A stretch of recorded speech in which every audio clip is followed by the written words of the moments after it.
All right. Hello, hello. Welcome, everyone, back to a Black Friday edition of the Happy Hour Show.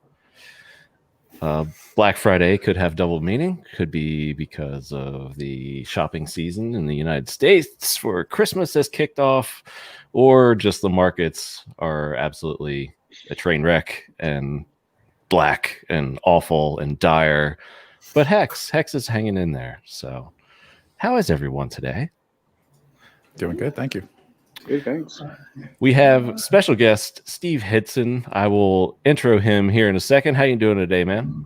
I'm doing good. I just actually somehow scheduled 3 streams today, so just got off of one. I saw you were on a couple, yeah. Yeah, I'm warmed up and ready. I got another one at 10 o'clock tonight, my time. So, but I'm excited to be on this show, so I appreciate. It's great to meet everyone I haven't met so far, and yeah, I'm really excited. So. Oh, cool, man. Yeah, I've definitely enjoyed your videos, and we'll touch on those in a little bit. Big K, how you doing, man?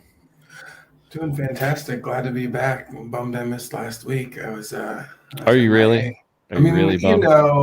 Part of me is, but most of me's not. So thank you all for stomaching whatever that was.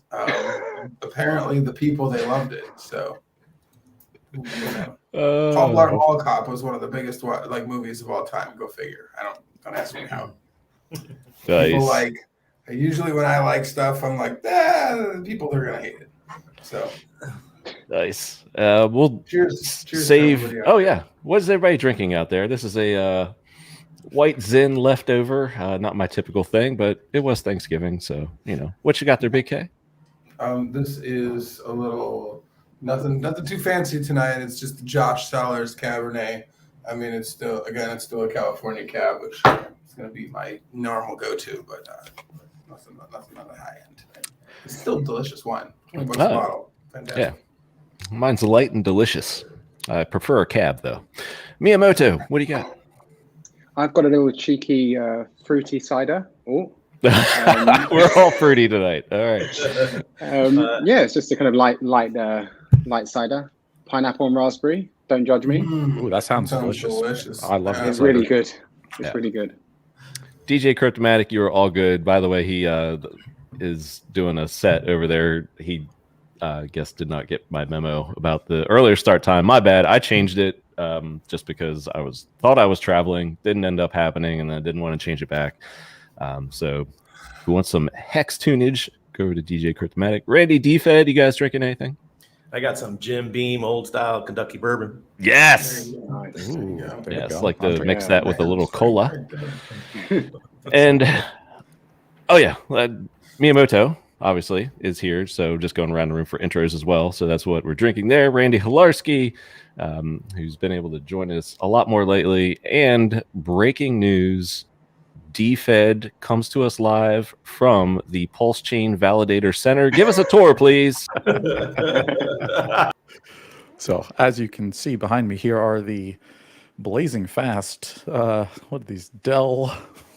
I don't even know. Like these are just a bunch of old Dell servers here. So I'm coming at you live from the Validator server. I've got them all slung up together, and we're running the testnet. So hopefully version 2 coming soon in a couple days. Couple days. Are we going to hold you to that or what? I mean, that's what Richard said. I'm just kidding. All right. Looks like, is there 33 or a lot more than 33 things in there? Or is each stack one? Tell me how this thing works. I mean, they're all one, right? It's one big supercomputer that I made, one super validator that I put together with, paper clip and chewing gum.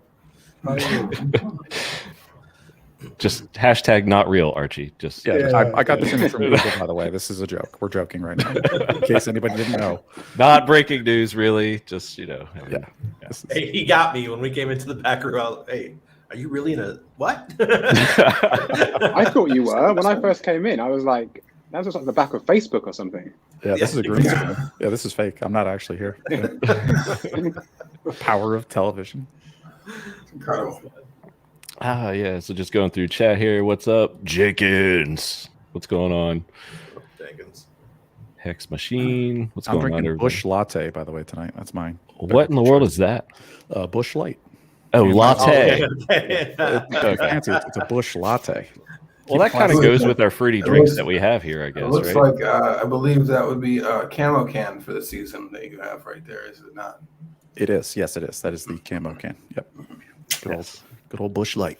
Delicious. Keith Stone has those cans too, I believe, right? Maybe those camo. Yes, they do have a camo version as well. Yeah. I believe those would be the two camo cans. Don't know how I feel about knowing that about such a beverage, but you know, after hockey games, it is a great post-hockey game parking lot beverage. Big keg. I know where I came from, man. I can get down some cheap beer, some Blatz, some Schlitz, some, some whatever. Yeah. Bud Lights, Coors Lights. Anything ice in the Schaefer. name.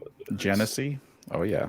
Mhm. Although pre-COVID, I was noticing some hard seltzers making their way into the lot as well. Bro, they so- are everywhere. There's actually some really They're good the thing craft now. hard seltzers now with real fruit juice in them.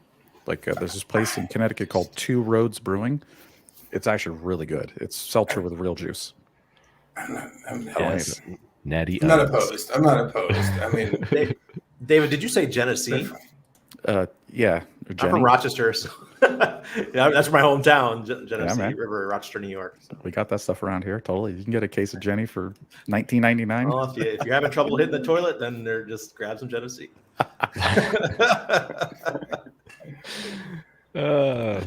Shout out from Sammy Sammy what's up? Chica. What's going on? what's up, Sammy? Speaking of the Aussies, just wanted to get a quick shout out to their late show stream. Got a couple of shout outs, friendly shout outs from a man, Day 43 down there. And always entertaining on I believe it's Tuesday morning here in the States.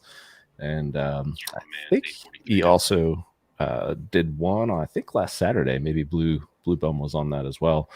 And this probably isn't safe for work, so hopefully everyone is away from any office machines. So if you have sound on, you know, be careful. But I caught this funny little clip from the late show that the Aussies did.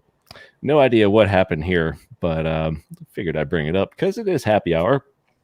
And, you know, we like to have a little fun here. So let me find this little bad boy and let's see what we got. Like a accumulation band that I've got between like 17 and 19 cents.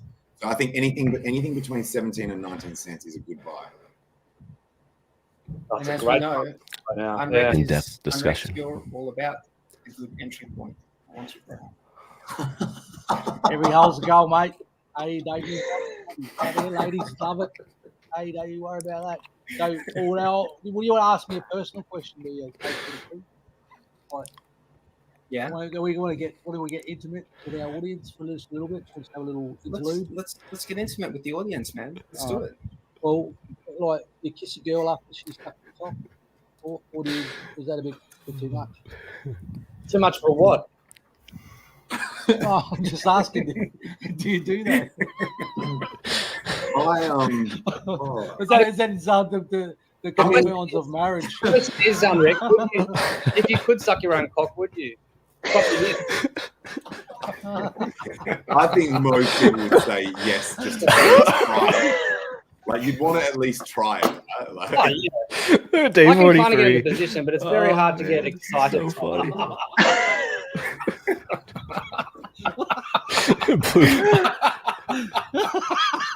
Oh, Blue Bum killed it. Oh, mercy. Well, anyway, on that note, Yeah. So that's what our friends are up to down there anyway. So I think their continual lockdowns are starting to go to their. yeah, I think so.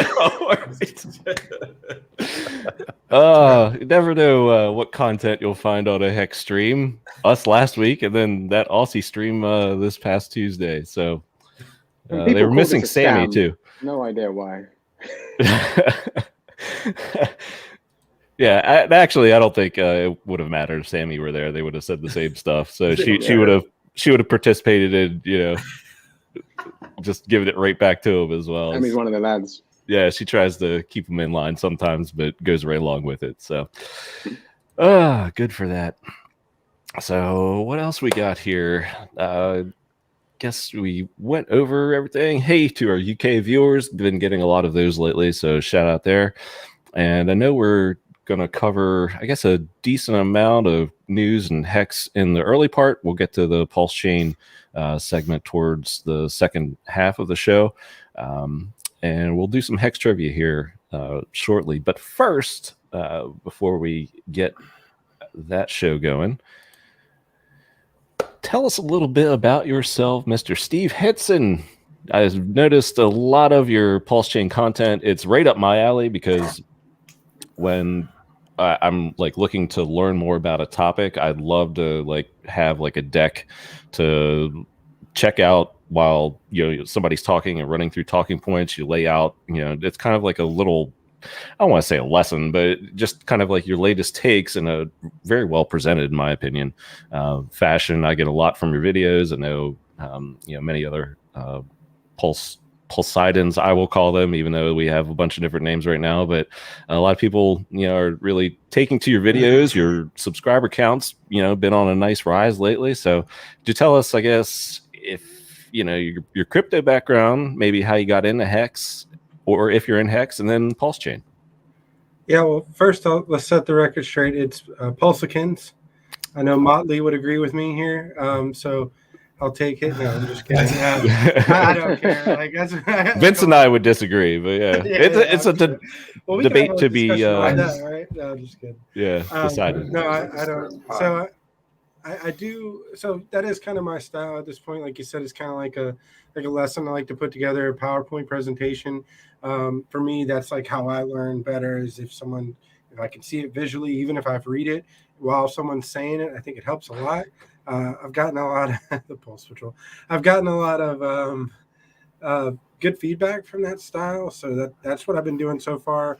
I just started kind of getting into the streaming side, which I actually I really enjoy it. Like I watch some of the other guys. Like it's weird to say this because I obviously don't know a lot of you guys too well, but I'm starting to I know Brand pretty well from Ballot Brand, and we're like, it's really getting like, you guys truly are becoming like a new circle of friends, which is, for me, that's pretty important because you want to surround yourself by the people, like-minded people, right? And especially when it comes to the crypto community, if it wasn't for the HEX OGs and the content they put out, I would not have stuck around like I did with HEX, and gave it, and learned what I have. So, but I've been in crypto, like, I guess I call myself class of 2017.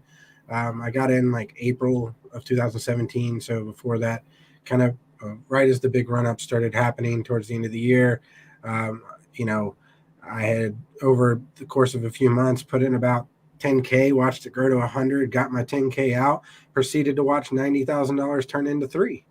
And so that was, the tough lesson I learned there. I went into a bunch of projects. Some of them no longer exist. I think, unfortunately, a lot of us have to go through the ropes of that to kind of learn our lesson there. Of course, for me, it wasn't actually a net loss or anything, but I'll tell you what, when you thought you were going to be a millionaire and then you watch 90 grand turn into 3, you feel like you lost a lot. So I'll say that. Over the next couple years, unfortunately, I didn't dollar cost average like I said I would, but I did spend a lot of my time getting me and my family out of debt. So that was like our goal. We got out of debt, which then positioned me to really get back in at the end of last year. So pretty good timing there too, I would say, especially with HEX. That was pretty good. I got in sub penny on HEX. Unfortunately, just like a lot of things, I thought a 2X was great and took a lot of it out. But luckily for me, I staked a decent portion of my bag because no joke, I said to myself, you know what, I'm going to keep myself from messing this up so that at least I have stakes over the next 10 to 15 years. And I said I did one every year, they start coming due in a couple of years now. But actually, just over a year. But anyway, so I kept, that was great, right? The functionality of HEX keeps people from messing themselves up, especially I had a trader mentality, good or bad. I mean, I've lost trading and I'm up overall trading, but I think what we don't understand is the stress and things like that it causes. Always checking the charts, all that stuff. And now I really, I'm all in HEX and Pulse. I really am at this point in my crypto journey. I don't think anything else has the chance at the gains that those do at this point. Now, will I diversify in the future? Will I dollar cost average over the next bear cycle? Yeah, probably. And I'll probably reach out a little bit. But right now, man, all my focus is on Pulse and HEX and getting those bags built up as much as I can. I'm still buying. I was buying through the, all the way up, and I've been buying in this last dip. So nothing's changed for me. I'm just trying to accumulate more, and I'm going to keep doing that. I did get to sacrifice early, which I was very thankful for. I don't really want to dox the person that got me into HEX, but it's someone pretty big in the community. And nice. Then, yeah. So, did you know him personally before that? I did, actually. Okay. I've known him for quite a while. Awesome. And so, anyways, it's been an amazing journey. And again, I just started creating content maybe a month ago because I found myself watching. I'm watching all these videos. I don't pretend to know as much about HEX, and obviously we can only know so much about Pulse. But what I did feel like is I felt like I did understand Pulse a lot. Like I come from an IT background. Like I was joking around with David. Like I've managed those server rooms that he's got the picture behind there. Picture? No, he's actually in one. Come on. Yeah. Sorry. They're really quiet though. No, but yeah.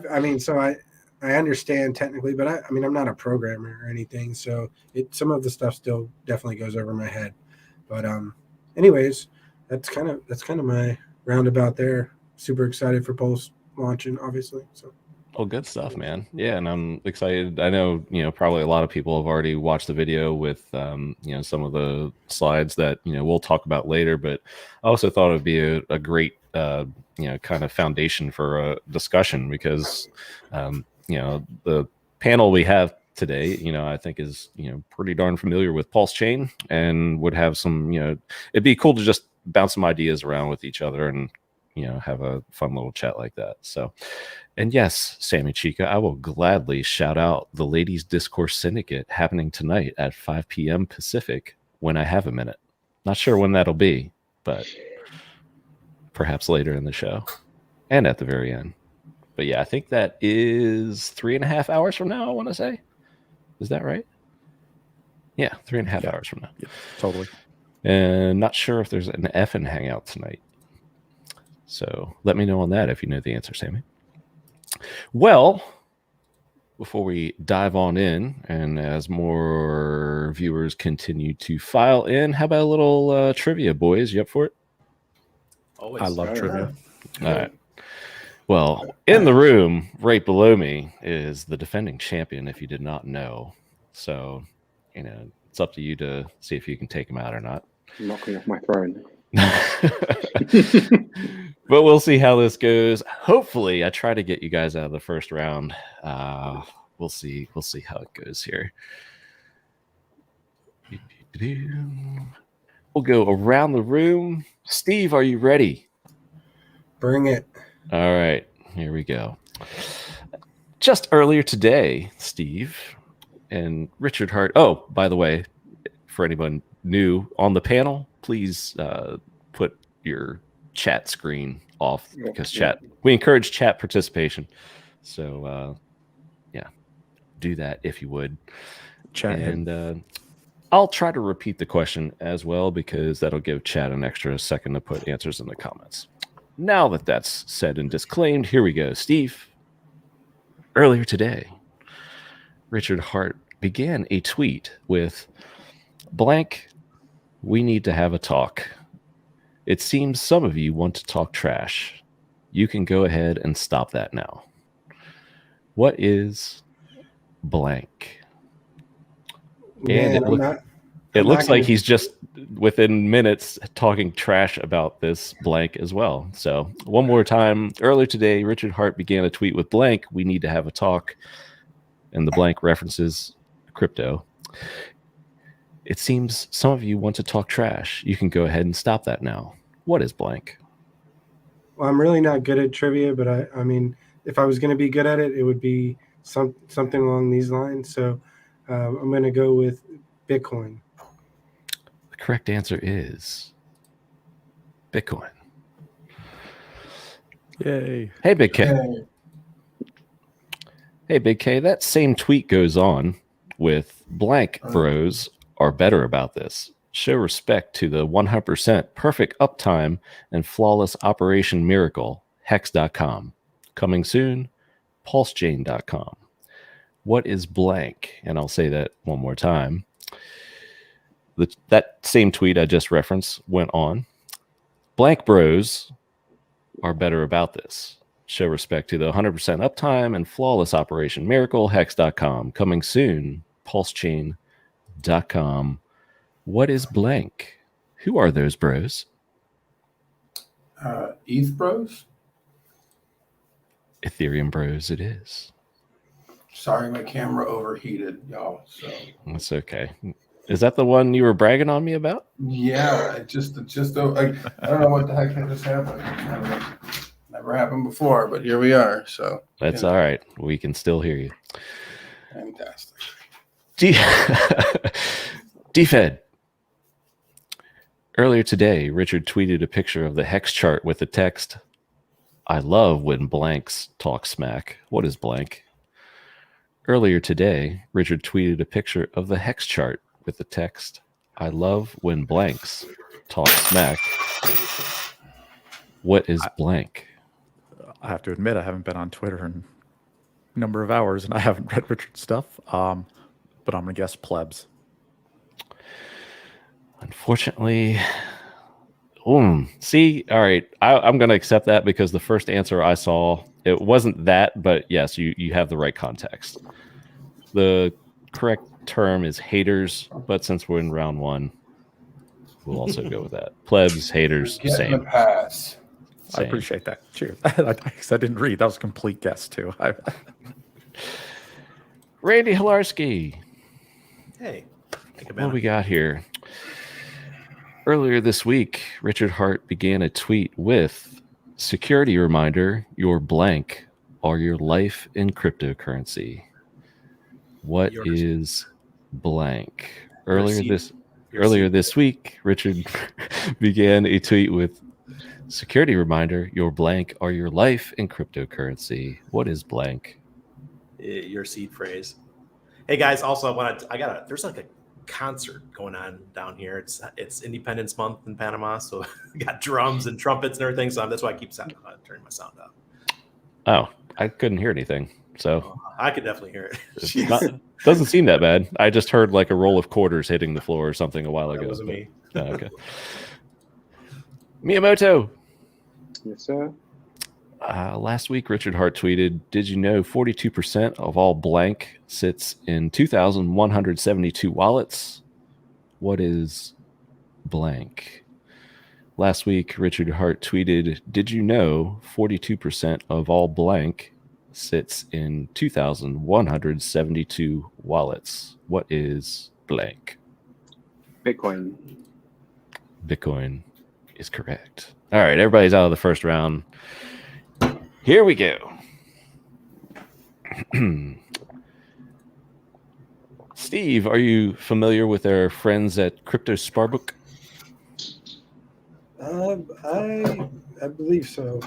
But And their U.S. tour? yes, I am the 555 tour or Yes. 555 tour. Yep. All right. In what city is today's stop of the HEX US 5555 tour? In what city is today's stop of the US HEX I don't know this without 5555 cheating. tour? I'm just gonna say yeah. It's a trick question. There's no stop today. All right, the next one. Tomorrow. It's tomorrow. Sorry, tomorrow. Oh, their Oh, calendar's well, weird because it shifted That's over default. a day. Thank you, David. I appreciate you saying All right, tomorrow's stop. No, it says today. Today's the 26th. They need to update their calendar on freedomtv.info. Wait, what? I thought it was supposed to be Saturday. Today's Friday. I don't know. I'm not gonna. There's a I don't meetup wanna- there today, and then the I'm workshop. sure I could cheat. Oh, I'm not gotcha. going to Dinner. Okay. So, Yeah. so I'm just gonna say like Pittsburgh or something like that. Unfortunately, that is incorrect. The correct answer is Boston. Welcome, Steve. You have been rugged. I was bugging 'cause I was like, I was supposed to go tomorrow night, and you're telling me it's right now. I was like, Well, you're missing dinner, DFed. yeah. That's I was all. like, I'm whoops. saying. Do you not like to do some fine dining? Well, no, I didn't know that they were doing dinner. That wasn't on the calendar a couple days ago. Well, maybe it's not all dinner. It just says meetup or something, and then tomorrow, I guess it says workshop. So There we go. trick question. It was not a trick question. Look at the calendar at freedomtv.info. Anyway, Big K, Yes, sir. I can see you and can hear you, so this is good. I turned on my air conditioner, so we'll see if that is. I guess it was warm in here. Got to conserve power. I wasn't warm. I felt fine. Are you in a mining facility of your own? No, it's just a small room, but we are in the Caribbean, so you know it is warm. But Okay. Are you going to London? indeed, sir. Okay. Good. Good. Yes, it is good. Excellent. Crypto Sparbook and the HEX 5555 US tour will be celebrating HEX's second birthday in what city?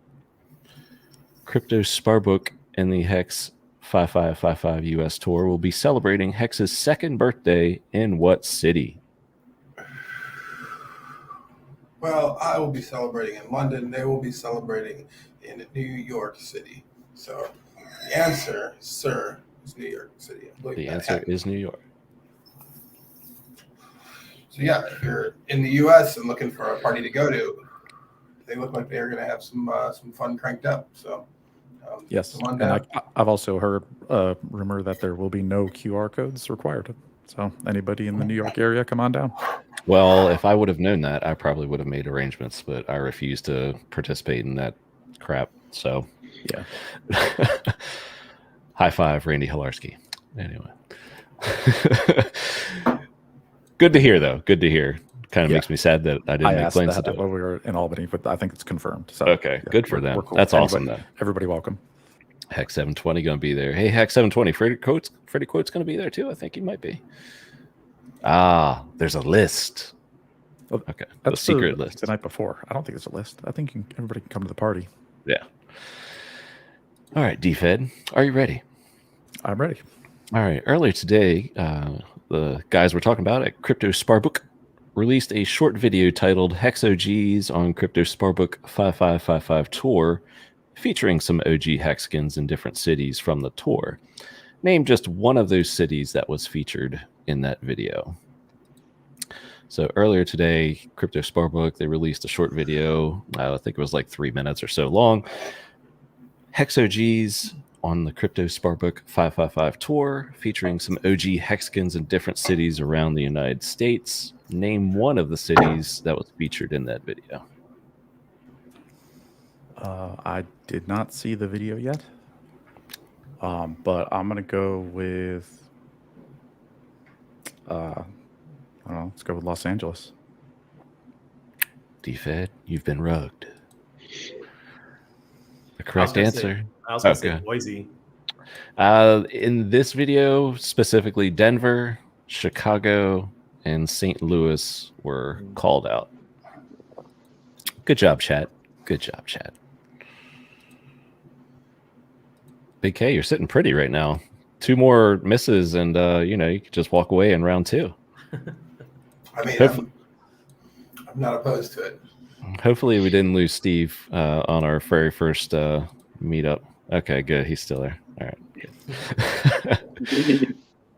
Oh, Freddie Quotes will be there, and there's a rumor going around that there might be a live performance. Interesting. Nice. All right, Randy Hilarski. Yeah. I spoiled this, so you kind of get a pass. Name one regular co-host of this show that will be attending next week's 731 meetup in London. There's 2 of them. Oh, could it be Big K? Yes. Could you name the other one? I have no idea. Maybe it's Vince. No, Motley's going. I know Motley's Very good. There you go. There you So go. you would have gotten both. Yep. Good job. And Miyamoto, on Tuesday of this week, the HEX US 555 tour was in what state? On Tuesday of this week, or earlier this week, because maybe the calendar was off by a day, the US HEX 5555 tour was in what state? No idea. Massachusetts. Unfortunately, that is incorrect. You've been rugged. It would be my home state, New York. It would be they were back up in Albany, weren't they? Yeah. New York. Yeah, it's kind of like a weird little thing they're doing at Albany, and then I guess over to Boston and back to NYC. Yeah, it's all the same amount of time between the distance. Yeah. No Vince. He was approved for some paid time off this week after last week's traumatic experience. What do you call it? PTSD, XRP. XRP TSD. Yes, there we go. He's got a severe case of it. Yes, but he is alive and well, and he will be hopefully back perhaps next week. Yeah. All right, Big K, back to you. We are in the final round here. All right. I will move myself down here and let you two fight it out. Here we go. Big K, last week, Richard Hart began a tweet with Pulse.info update. Since the blank holders are being diluted about 1 million X, we can skip the freemium takeback. What is blank? I'll repeat that one more time. Last week, Richard Hart began a tweet with Pulse.info update. Since the blank holders are being diluted about 1 million X, we can skip the freemium takeback. What is blank? I mean, I know it's Ethereum holders. I'm going to go with Ethereum holders, right? Because otherwise it's going to be like the other thing would be like maybe the free claim holders or something. You are correct. Ethereum is correct. And I second that. That was an amazing. I mean, that was such a simple thing to do, and it simplified the code. It just made sense. Yeah, and it's really not a big. I mean, you'd have to be a huge ETH whale, and Pulse has to go really, really high for you to like much years later to be able to really cause that much of a to do. Exactly. It's fine. It's fine. It's good stuff. And there goes a siren. I heard that one. All right, Randy Hilarski, that tweet went on to say, this saves an absolute ton of processing. It also means that at any point in the future, an ETH user will have some blank to enjoy PulseChain. What is blank? Well, they'll have their pulse. Or another word for it would be gas, but we will give you that one. Absolutely. Same concept. Big K. Yes, sir. Earlier this week, Richard Hart tweeted, if you guys want me to do heavy hitter interviews in the blank, you need to set them up. Get to it. What is blank? Earlier this week, Richard Hart tweeted, if you guys want me to do heavy hitter interviews in the blank, you need to set them up. Get to it. What is blank? Blank for the people in the audience out there is a place. You're slow rolling us? I can feel it. Yeah, okay. Yeah, it's a place, and it's not like in the paint. It's not. It's like a metaphysical place. It's a real place. It's the UK, because he's going to be in the UK. So we're going to be at the London thing. He's going to be there. If somebody cares to interview him that lives there, that would be a good time to do that. So please, people that know people in the UK, reach out, get those people to interview him. That was the correct answer, by the way. So. Randy Hilarski. Hey, can't get better. Earlier this week, Richard Hart tweeted, blank goes down off. Whoa. Getting interrupted. Hang on. That's why I always lock my door, because mine will do the same thing. Let's start that over again. All right. Earlier this week, Randy, Richard Hart tweeted, blank goes down often enough that I'm not sure at what frequency to post it in this thread. What is blank? Again, Richard Hart tweeted earlier this week, blank goes down often enough that I'm not sure at what frequency to post it in this thread. What is blank? Blank goes down often enough that I don't know, post it in this thread. Well, I missed that tweet, so let me just say BSC. The correct answer is Jenna Jameson. I am kidding. No, the correct answer is Coinbase. Oh, okay. I'm sorry, Randy. You have been rugged. Big K. There you are. Hey. Congratulations on winning this week's HEX Trivia. It is now your right to address your fans. Take it away. Well, hello again, everybody out there in internet happy hour land. Glad to be with you all. Glad to be a champion again at the trivia happy hour weekly shindig here. Thanks again to everybody for coming out, enjoying the mediocre comedy stylings that we have, and the trivia time that we just appreciated. Mediocre? Come on, man. What I mean, okay, above average comedy stylings, and the quips are great here. So thanks to everybody for coming out. Anybody who's in the UK, I'll be out there enjoying that fun place here real soon. Coming out to that event, we should have an after thing too that is not ticketed. So reach out to me on Telegram if you're interested. You can bring it back, Amanda. I'm here. You requested to raise a toast. So. Oh, here. Well, cheers to everybody for this fantastic happy hour. I'm glad everyone's here. Let's have a good chat about the rest of the stuff that's actually important. Cheers. Cheers. Cheers. Cheers. And Big K, don't you worry. My second live stream with Valiant Brand. Yeah, my 2-year-old came running in butt naked. And luckily, I had like my arm out and like the lower half of her body. Trying to gauge like where. I'm like, I know. It's all part of it, man. It's all part of it. I can't stop that shit from happening. Have you ever seen the BBC clip before where the guy is like, he's like a diplomat? That one was hysterical. And the wife's like, no, trying to. That's good there. And he's like stiff, like in a shirt and tie, and speaking very, very properly. He didn't even look back, dude. He didn't even look. He was just like, get out of here. Shoved him back and then dragged out. Yep. At least he's not. Classic. I mean, the kid run around. My kid runs around proud that he's uncircumcised, right? He's like, look at me, yeah. He's like, my dad's cool. He let me keep it. You can show him this. You can show his girlfriends this stream when he gets home.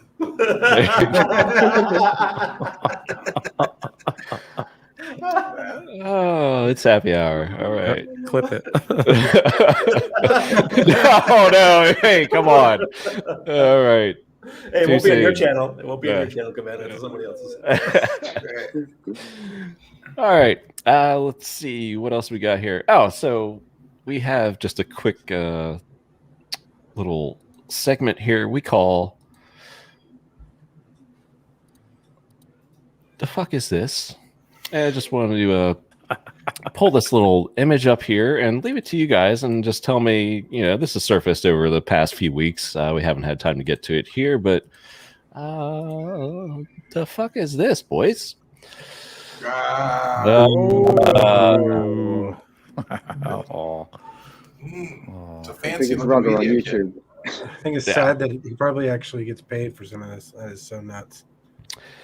Yeah, it's a shame and also sickening, and at the same time, like I would also, I would hope that every HEX streamer puts this and those two other ones that are up on different streams. I know Funning Jim and Wales just did one. I think it was last night and talking about this, but this is like to me like a great selling feature of HEX and Pulse, because it's just none of us here in this crowd, are compensated by HEX or PulseChain. We do it for the enjoyment and education and camaraderie. And, you see some of the price lists that are out here, and that's not just BitBoy. I mean, there's a whole mess of other ones that just goes down the list. And it's like, they're getting paid to shill whatever it is that people put in front of them, basically.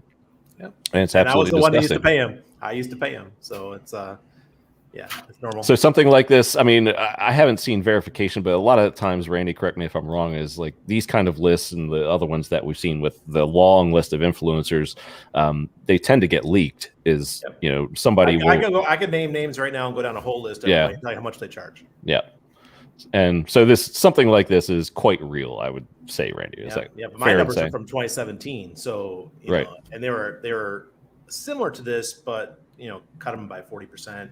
Because 2017, the market was smaller, right? If he would have just invested in HEX, he wouldn't even have to do this. Exactly. I know, right? He was given HEX, man, a lot of it too. If he wouldn't have sold it, yeah. Well, I mean, but he makes a ton of other money off this crap, which is the shame, because people are getting wrecked, and he's living the life in a sense. Yeah. Sliding into his Lambo, or getting squeezed into it, or whatever it is. Shoehorned. Hey. Yes. What? So, chunky guys, man. Chunky guys. Sorry. But he's making out. Sorry, he's making out that he's like, I'm just doing it for you guys. I'm just helping you out, all while taking, was it $20,000 for a live stream mention? Oh, crazy! Yeah. What? Yeah. Yeah, so enough of that nonsense. Let's move on to more fun things. So Richard had a couple live streams recently. I think one was DAFUQ, the other was Alec Torelli. One of the interesting nuggets, I know the Aussies brought it up on their stream, and it was kind of something that Jexa brought up, and it caught my ear when I first heard it. I know, I guess HEX has been added to the Crypto.com wallet, but when Richard talked about it, I guess in part of his Q&A, he pretty much referenced it as potentially HEX getting added to that exchange. And I don't know if I was like actually hearing things, but Jexa heard the same thing I did. And if, did anyone else hear that or catch that? Because I thought it was a very interesting little nugget that HEX could actually be, if I understood it correctly, added to Crypto.com, or it could be in the works in the coming months. Big K or Miyamoto, DFed, Randy, anybody hear that? I didn't watch that live stream. It has been added to their wallet, to the DeFi wallet. Yeah. I mean, it's one, like, you don't add it to your DeFi wallet if you don't eventually plan on supporting it in some way. I mean, or at least giving lip service to it. And I'm more excited about the Poloniex listing, just because, like, why? That was the first. Just because that was, I mean, it's sentimental in some regards for me. It was my first exchange that I started trading Monero when I first started in crypto on. It was the first place I saw Tether. That's where Tether came out. I remember the troll box. That was the troll box. Yeah. Yep. I remember talking shit in the troll box. I mean, that's classic shit. Like, I mean, do I think that like now that they're owned by a separate entity or whatever, it's not, I'm not sure, it's not the greatest, whatever, but I mean, it's better than not, and I'm pretty sure that it technically, like, it gets closer to whatever coin market, whatever they consider, like, it's another exchange that they consider like a legitimate exchange that they should be calculating our statistics properly, so I mean, it's not bad. It's fine. It's free publicity. I mean, have you seen the red list of countries for Poloniex though? Iraq, Iran, China, and the United States. If you live in any of those countries, you can't go on Poloniex. So, I had several people message me that were looking to onboard to HEX, and they were like, "Oh, I saw Poloniex." I'm like, "Nah," and I don't ever recommend using a VPN. don't. You still got a KYC and all that stuff. That's all. Changely. Yeah, back in the day, there was no KYC. Yeah, I agree. Randy. I mean, they don't even have HEX listed on their top coins yet on Crypto.com. So, and the pair is Tether. It's like, It's like Tether I don't versus think it Hex. works. Oh yeah, cheaper listen, than gas listen. fees as No well, one's right? saying it. No one's. Did I say that I'm logging in to do some No. trading anytime soon? No. But if you want to know which of those two I'm more interested in right now, that's more interesting to me because like I mean the Crypto.com one, it's just lip service until like there's a fiat on ramp for us to use. You know, like that would be great if they add it to the exchange. Kick ass. Like Yeah. And I saw someone else bring up the point. It was, just perhaps just additional ammo in these, the lawsuit versus these market cap ranking sites. Be like, okay, well, you say that it's not listed on some of these major exchanges, and perhaps like the little cracks in the levee are surfacing, and you get a couple bigger exchanges, and then that defense is gone because it's like, oh, well, it's. You say what you want about Poloniex, but it has been out there. It's it's got its own following, but you get a bigger exchange out there, like a Kraken or something. I don't know. I'm just throwing names out there, but you get multiples of those bigger names coming in, maybe even a Crypto.com, and we can be like, hey, it's listed here. Is this big enough for you? I mean, it's a pretty big one. There's this, what is there? I don't know where the stadium is that there's a Crypto.com. Like, Staples Center, wasn't it? Staples Center, yeah, that's what it is. And they sponsor the UFC now. Yep. They're all over the UFC, yeah. Yeah. So, I mean, it's big enough. I mean, like, that would be great if they add it to the exchange, but we can't until they do that. It's like, Poloniex actually did it. It's there. Cool. Somebody can use that. That's cool. So until like either way though, I mean it's whatever. It's like you said, it's a couple little cracks, just a couple a little bit more. It's nothing to go right home about, Yeah, and I was watching the NFL game yesterday, and Matt Damon was on a Crypto.com commercial. So yes, I knew you were gonna go there, Wales. So yeah, is that big enough for you? Anyway. So yeah, and I think what is it? Who's got the arena in Miami? Is it like FTX or something like that? FTX, yeah, they used to be American Airlines Center. Yeah, that's a big one too. I mean, Yeah. FTX, So I mean, if you look at every MLB umpire right now has the FTX like logo on their jerseys last year. So get wrecked leverage trading basically. Yeah, it's fantastic. That's of all the things to be advertising. That's Hopefully It leads into doesn't. Hex. I mean, I'm looking at my phone right now. FTX is Blockfolio, right? Yes. no. Oh, Yeah, it says FTX yes. right here, yeah. Oh, wow. and they have a fiat on ramp now, so that can be an option too. I just because you mentioned FTX, I just thought about it, and I know Blockfolio has a fiat on ramp. So Isn't for that where those of you Alex guys- Saunders sent all his Bitcoin to leverage trade? Correct. Yeah. He probably FTX, yeah. did. It is. That is true. absolutely. All right, moving on down on the list here. Don't you wish you guys could see my Blockfolio? I'll show you mine if you show me yours. There we go. I was waiting for it.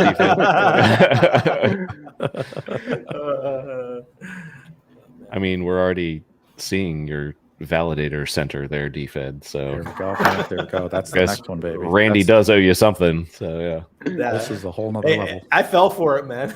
yeah. These deep fakes are going to get us old dudes. I swear to God.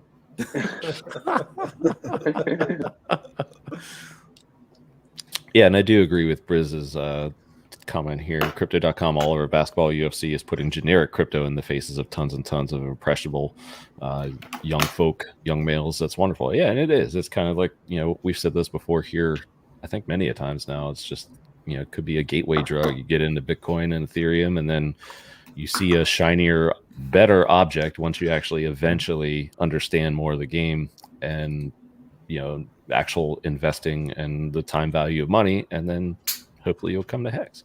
Yeah. And you're smoking Hex and freebase and Pulse before you know it, man. Whew.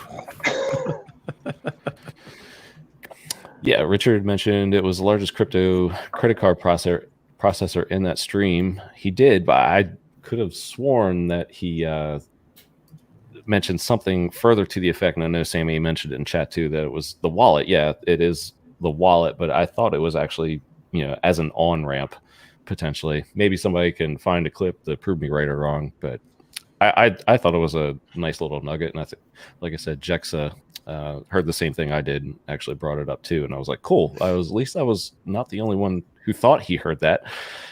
But yeah. Any of you guys got the credit card, the crypto.com credit card? I had applied for it, but I never got it. I stopped. Actually, Yeah. I'll be honest, I got it really early on, and I did one of the I have like the green one, so they pay for. I mean, it's pretty sweet. I was only at the time I got it was only like $1,000 worth of their coins, and they've been paying for my Netflix and my Spotify for the past. Oh yeah, that's I don't know, a year and a half or something, 2 years since I got their card.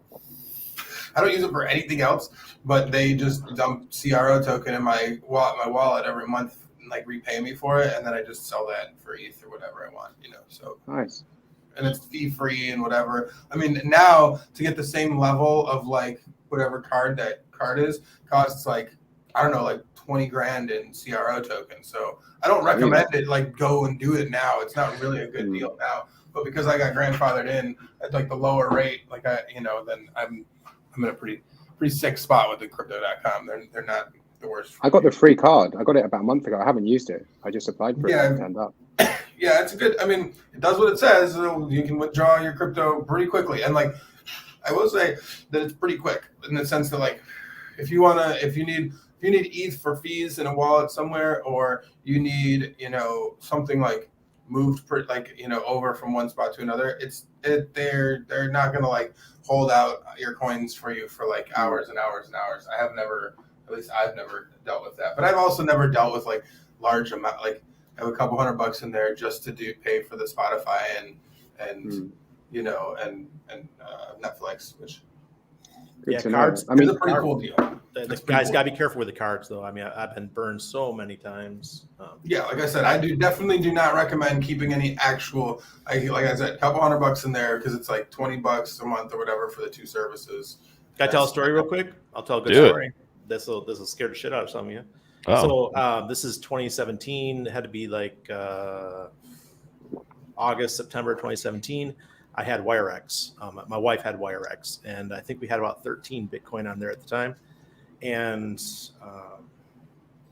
I got a notification that somebody was trying to move 7 Bitcoin out of my account. And I'm like, how's that possible? I ran, I was like lightning to the computer, and I logged into WireX, and there was actually a transaction trying to go through to send 7 Bitcoin, but you have to approve it. So I got that notification that it was happening. And so I canceled it, and I changed the password, and I did all this stuff. And then I found out that they apologized to everyone, saying that their system was down and it canceled everybody's 2FAs. So the 2FA protection was gone. Oh. And it was connected to my wife's account. My wife isn't the best with security. So, you got to be careful whose accounts, I won't go too deep into it, but I almost lost my shit, man. I almost lost 7 Bitcoin that day. And I went off on them on, you can probably still find the tweet. They begged us to take the tweet down. And I said, fuck you guys, man. I almost lost half of my Bitcoin that day that I had in your wallet. And you guys, you didn't send us anything, didn't publicly apologize. All you wanted me to do is, please take the tweet down. Yeah. So screw you. And why when you update your website, would you turn off the 2FA so you let all the people in your community leave them exposed to hackers? And I was done. We closed our card with them, and that's it. Good, because I'm a little bit drunk. Mandatory. Yeah, I mean, in general, I'd say that don't get me wrong. None of these accounts are it's a third party exchange, so that don't have anything on there that you're not ready to lose. That's for sure. Yep. I guess it's good if you're just going to send the crypto straight there, right? Yeah, and then change it into fiat and then spend it. Exactly. They're convenient. And I will say, out of every single way that's out there, it's if you needed crypto to fiat as soon as possible, I think that's the fastest way that I know of. I mean, besides going to a physical ATM, I know one other way, and that's with Coinbase. They have their Coinbase card, and it's a debit card backed by the MetaBank, and you can send USDC. They used to have similar, what was it, Swift or something like that they had a card that they used to have that I had from them. Zappos. Yeah. So it's a similar thing, though. I mean, it's the same thing as Coinbase or Crypto.com. Like moving your money to their card is like probably the fastest way if you have to. But like their card does come with a bunch of fees. You know, like for the level that I have, I think I can pull out like a couple $100 a month with that, like $400 or something without any fees. And then after that, it's like, you know, $3 or 1% or some silly shit with the whatever with your transaction, like the ATM. I think it's like $3 or $6 or something like that. So you're paying fees to use their system. That's for sure. You know, we pay 10%. We pay 10% when we want to take crypto out. So I mean, that's normal. Yeah, convenience costs money. You know, so that's for like that's. But like that is probably the fastest way. Coinbase card. Okay, that is no. Coinbase card does have no fees, and you get 1% cash back in Ethereum for gas. Damn good. The best is going to be when it's like to buy. It's not a credit card. You have to have the USDC in your account to spend. Yeah, that's basically how the Crypto.com card is too. You have to have. You got to have the money. Yeah, it's a debit card. To me, this conversation really is like a. I was talking to a buddy of mine, and I was like, I don't want to work through traditional finance at all. So unfortunately, you still have to go through the payment processors like Visa and MasterCard and all that stuff because they're like the great gatekeepers of everything, right? But that was like a way for me to do it was with these cards, the Coinbase card and the Crypto.com card. Plus, I get 3 to 5% back depending on what coin you get. When you're running big things through that, you know, all your bills every month. It's actually quite a bit. And then if you can hold on to it, you know, and you're getting 3% and you can hold through a 33x, you're gonna literally not pay anything for what you're spending on. So, anyways, I do think it's as much as we can hate them. I don't like centralized exchanges. I don't like keeping much money on them at all. Like you said, a couple $100 or whatever bills you're going to run through that card to get those. But I do think those rewards are going to get harder to get, and they're going to be less and less over time. So. Oh yeah, for sure. I mean, there's been other programs that have like tried to onboard new users with high APY or, you know, huge rewards, and they just eventually they slow down. And then, you know, if they haven't onboard enough users, which I mean, there's a few of them pay or full, like there's a few of them that like they just don't offer nearly the rewards that they did before, and it's not really worth it to use them, you know. So well, it's just like Big Cake said. I mean, when I launched Connect Financial, you guys have seen Connect. They're gonna be the first Visa credit card, and they still the cards have not been issued yet, but it's already happening because the price of the token went up so much that it's going to be difficult to get to those tiers where you can have all those benefits. So they're talking about already changing the tiers because it's gotten so bad. The price of the token did like a 30x, and you know, it cost you $1,000, now it's $30,000 to be able to get the same. That's the same thing as that CRO token. They've had to like manipulate it a whole bunch too because of that same exact thing. Breaks their system. I've heard guys saying to buy that they can buy, you know, Rolexes and high-end goods with crypto straight away. Just transfer like 20 grand of USDC or 20 grand of Tether. Yeah, there's the one website. There's the one. I mean, like you can find a site for whatever like that you want to do it with your crypto. I mean, it's not going to be like the easiest first. Like it's not Amazon or Expedia. It's going to be some other travel site. You know, it's going to be some third party or some other shit. But there is one. There's I can't remember what it's called, Time Gentleman or something like that. And they have a lot of Rolexes on there, and they take crypto. And what else is there? There's the private flight place that takes Bitcoin and shit. There's a lot of places that do take, you know, and there's a travel site that takes, you know, crypto and shit that does take it. It's just, you know, you're gonna for sure pay more in fees. You know, you're gonna pay more. You know, and then we charge. Like the options are limited. You guys know I'm launching crypto.autos, right? And my friend here in Panama, so we'll be able to order cars from any manufacturer you want, direct from the manufacturer to wherever you live, and we're charging 3% for the crypto. So it's reasonable. 3%. So like I just ordered Volkswagen Touareg straight from, it's being built in Slovakia right now. I paid 3%. So that's awesome. Yeah, it's on its way. Just waiting for the VIN number. DFed, everybody loves your background, man. So. Yeah, I swear it looks real, man. Glad you like it.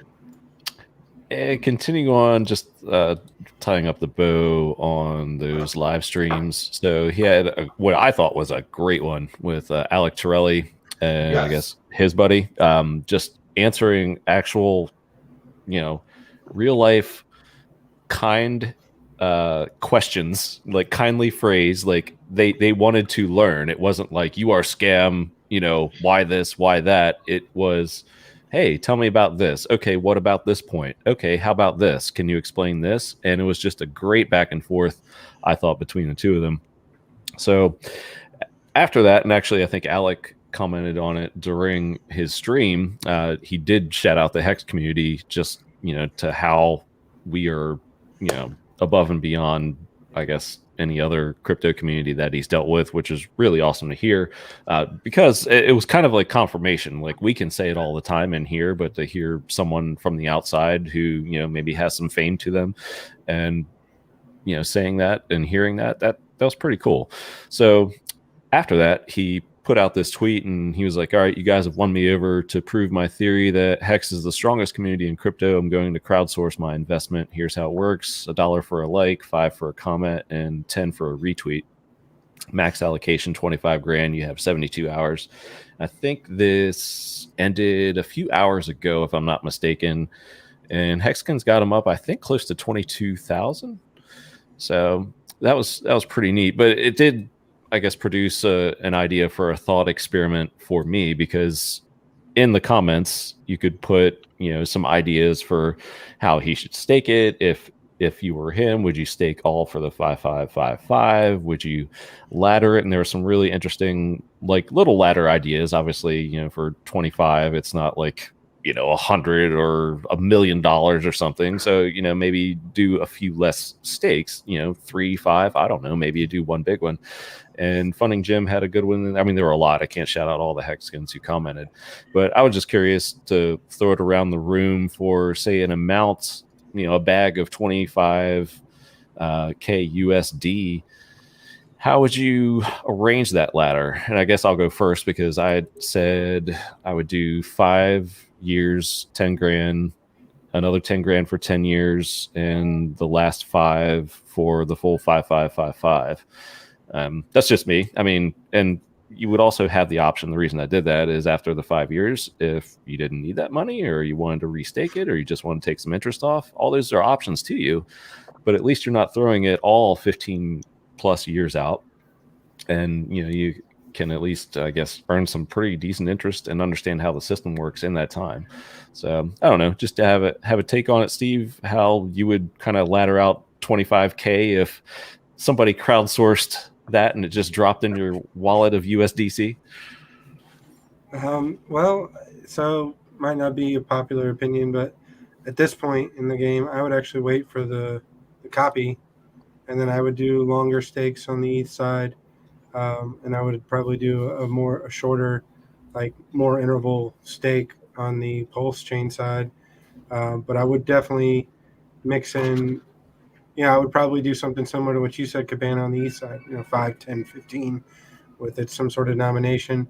And then, I'm going to go like yearly or quarterly stakes on the PulseChain side out as far, probably 15 years.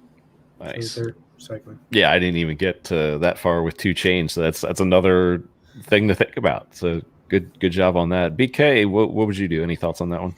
If you had 25K USD landed in your wallet, how would you stake it out?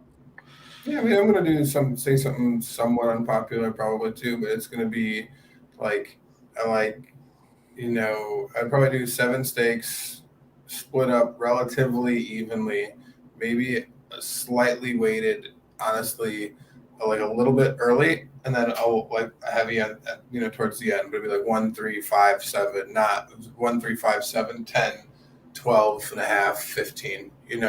And that gives you consistent stakes throughout. There's always something coming out over the next couple of years.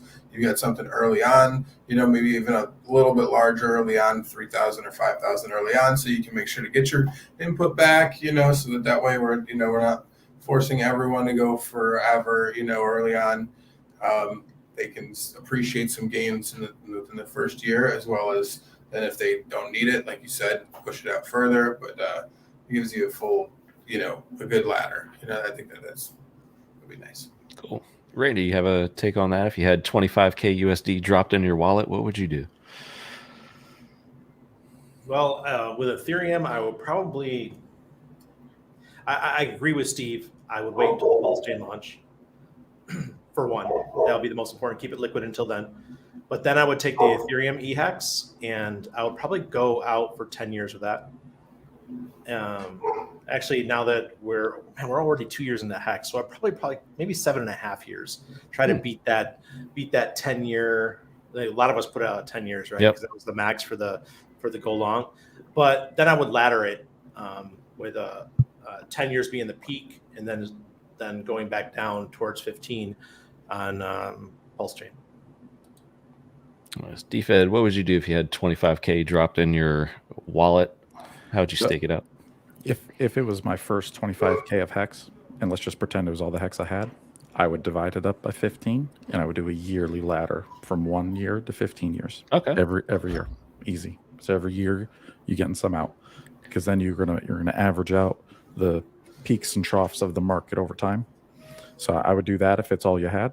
Even with the ETH fees the way they are right now, or would you wait for copy on Pulse, or you just go in ETH and pay the fees and then get your copy whenever Pulse launches? Yep, pay your fees, get it in now. Yep, Staker App. Get those. Yeah, there you go. The Staker App multi-stake button. Do the 15-year ladder. One click, boom, done. Boom. Yep. That's if that's all you had. Me personally, considering I have built my yearly ladder, I would 555 it, and that's it. I would just, because I already have a yearly ladder. Every year I have a stake coming out, so everything else from now on is 555. I just got that ENS airdrop the other week for having a .eth address. I got it was a lot. It was like a couple thousand, like $4,000, I think, something like that, worth of ENS. That's fee money. Yep, swapped it. I went right to HEX. Yep. 5555. Boom. Oh, nice. Gone. It's already like, it was like 4.3 T shares. Let them cook, baby. 15 years. Absolutely. Nice. And Miyamoto sipping on that old English brew, LOL, all casual like. If you were dropped 25K USD right now, how would you stake that in HEX? If we're talking about, I'd probably do the same thing as what Steve said. If we're talking about PulseChain, shorter stakes on Pulse and longer stakes on ETH. But let's just say PulseChain still isn't out yet. We're just on ETH. I'd probably throw 5K out for 15 years, 5555. I'd put another 5K at 12 years, 10K at 10 years, and then 5K at 5 years. So 4, kind of big stakes in 10 years, probably being the biggest. That's a good dream ladder right there. Yeah, that's nice.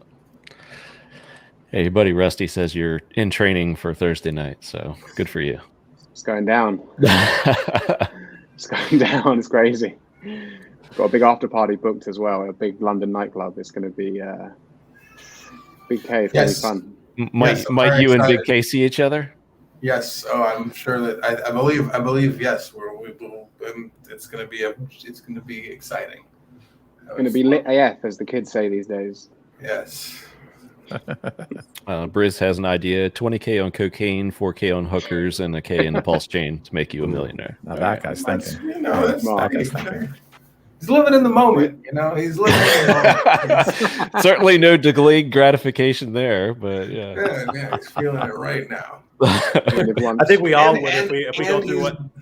Believing hard as hell. That's you believe real hard. I mean, we got to recall. Briz had that serious scare a couple months back. Yes. And, so you got to respect that. Live in the moment. Yeah. But listen, 4K on cocaine. He needs some money for Viagra, right? Because I mean, that's you're gonna have to. The gas station pills are cheap. I got that. So 20K on cocaine and 4K on cocaine. Oh, well, there's gas station pills. All right, I got you. Yeah, RG3's got the hookup, man. I heard. Yeah, a lot of hookups from that Discourse Syndicate show. Yeah, I'm kidding. Animal tips from Randy Hilarski and plenty of other things. So, Hey, it's almost 2 years on, and we're still talking about it. So it was a great night. It was a moment. That's oh man. Yeah, so one other thing to tie up on HEX while we're talking about I brought this up a few times. Whales Only has talked about it ad nauseum almost, but I can't, just keep repeating it. And I think it was, I want to credit the right person who I snagged this from on Twitter, Hexter Morgan, put this chart out. And it was just a screenshot of the Staker app, and this isn't recent. I think it was maybe a few days back or a week ago or something like that. But I just wanted to one more time point this out of the new stakes versus the ones ending, and then the purchased versus sold.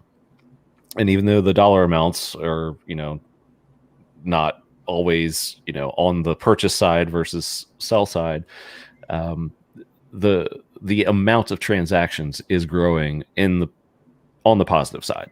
So I just don't want anyone to ignore this side of things as to what's going on. It's like a transfer of wealth in slow motion. That's what we're watching right now, because you have a lot of these OGs who got very into HEX early, have these huge bags, and now they are, a lot of them selling millions at a time. And then you have, say, just one example, the Crypto Sparbook US 5555 tour going on and onboarding, people in small groups at a time. And then they tell their friends and they tell their friends. And at some point, all of this HEX, all these big bags that are getting dumped, they're going to get soaked up by a lot of smaller accounts, which is way, way, way stronger for the system's health in the long term.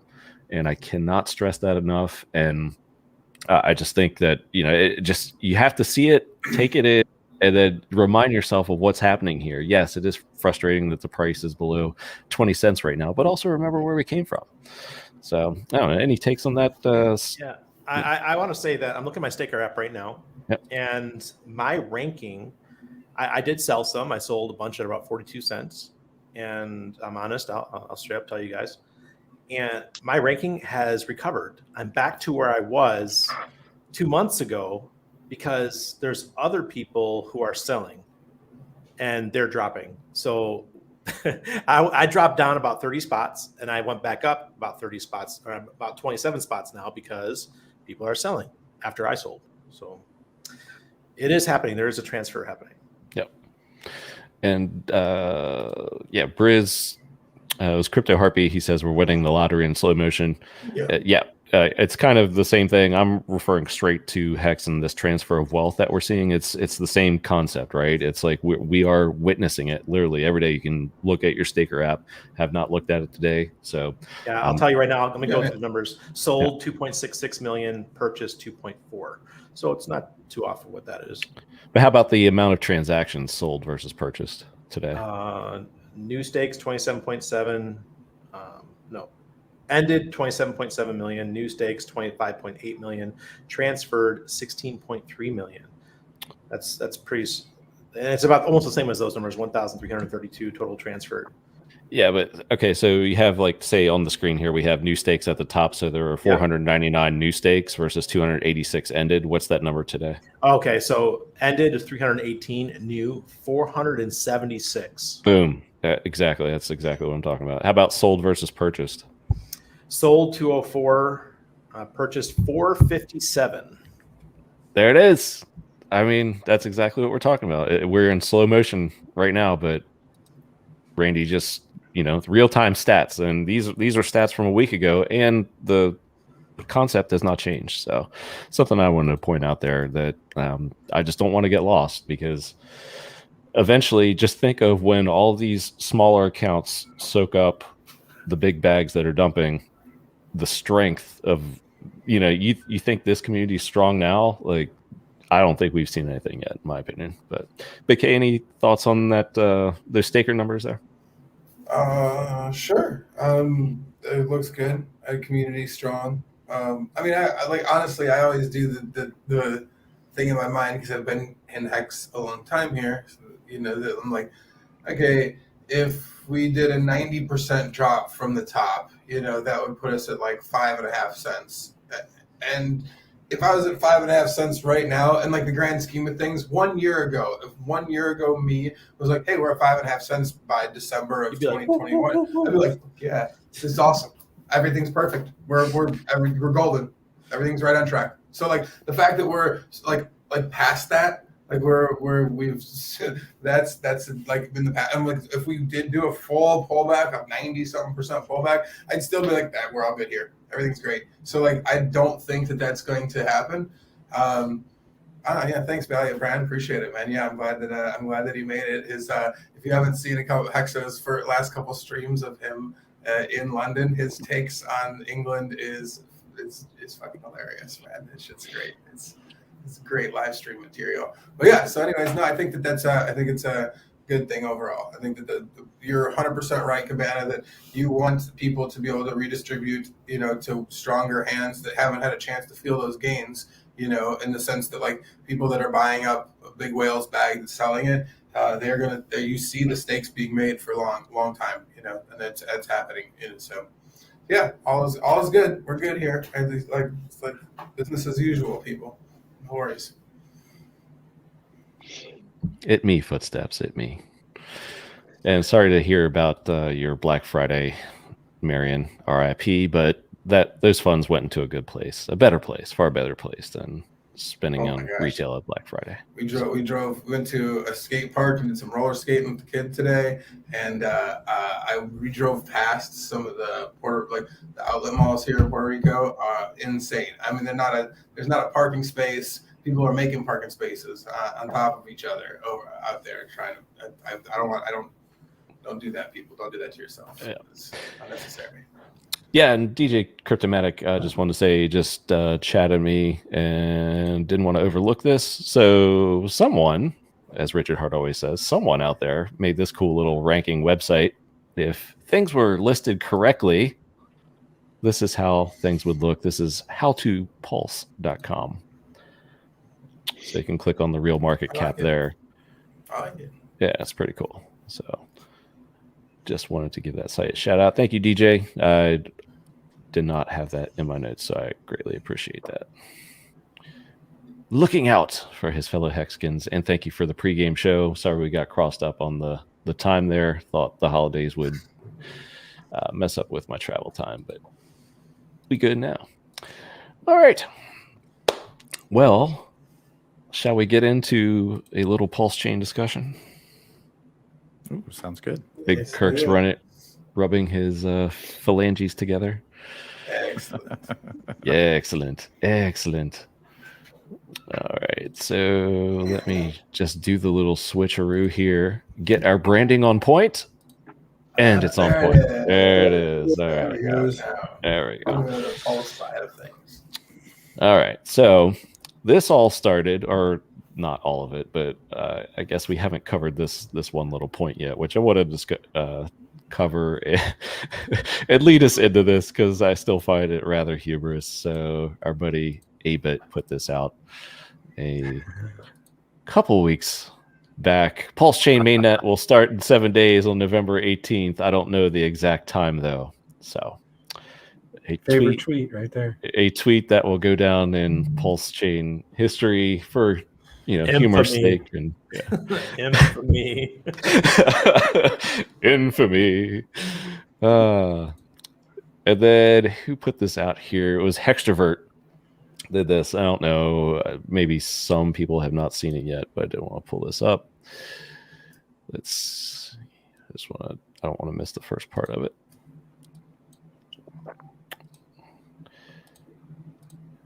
Here it is. And then, of course, Richard had his comments after that. So, what do you think about people taking everything you say and looking into it much like your birthday, or whatever? It disgusts me, and I wish you guys would do better shit with your time. I never saw this before. We love Alan. We got to spend a lot of time with him. It is retarded and disgusting. Like Half-Life 3 confirmed. It's not a very good joke. It's a garbage tier joke, truly. I prefer not to see Half-Life 3 confirmed, kind of trash in the Hex community. So if you guys could stop saying stupid crap, that'd be fabulous. Thumbs up. What does he expect's going to happen? Just the subtle face changes. Oh man, it was good.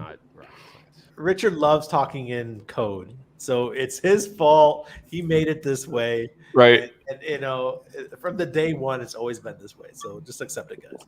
Yes, absolutely. Yeah, I can feel the pain on both sides, but I enjoy speculation personally. Oh, we think it's do like- it a lot on this show. Good. And We love I it. can understand, you know, the chat side. I've been in that chat. I was saying it on my streamer. Like I don't have the patience. I like to think I'm a patient person, but I don't have the patience to stay in that voice chat room for months on end, answering the same questions that they answer. So I get it. But I also think, yeah, we can't take ourselves too seriously. So anyways. Absolutely.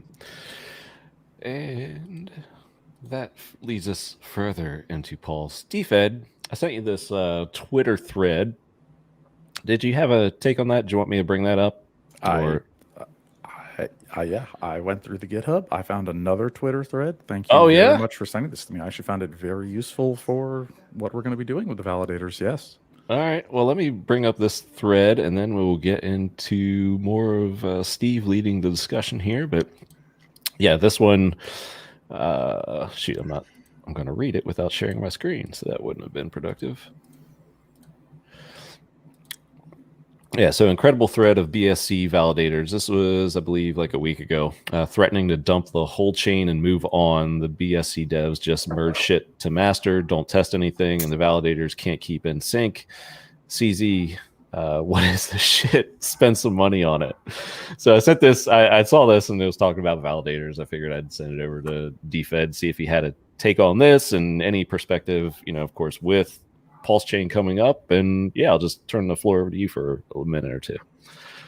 Yeah, so I actually clicked on that and went into that GitHub thread, and you can go read in there, and there are tons of stories of guys who are running nodes for Binance Smart Chain, and now since about November 3rd, they're like basically not keeping in sync.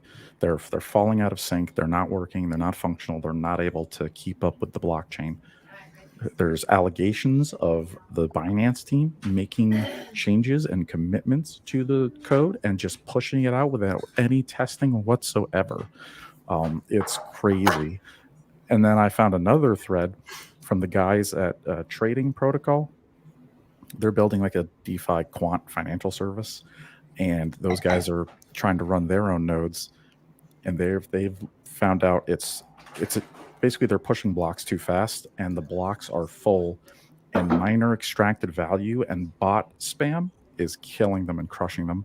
So they're having to use the best equipment possible, or if you want to run it in the cloud, it's going to cost you like $10,000 or $20,000 a month to try to run a node that's fast enough, and it's hot garbage and it's falling apart. Yeah, that's what's happening right now live with Binance Smart Chain. It's like dying. Wow. Bullish for Pulse. Well, yeah. Yeah, come over to PulseChain, Mr. Validators. But I need my Pulse Doge on Pulse. Come on, guys. My Pulse Doge needs to move over.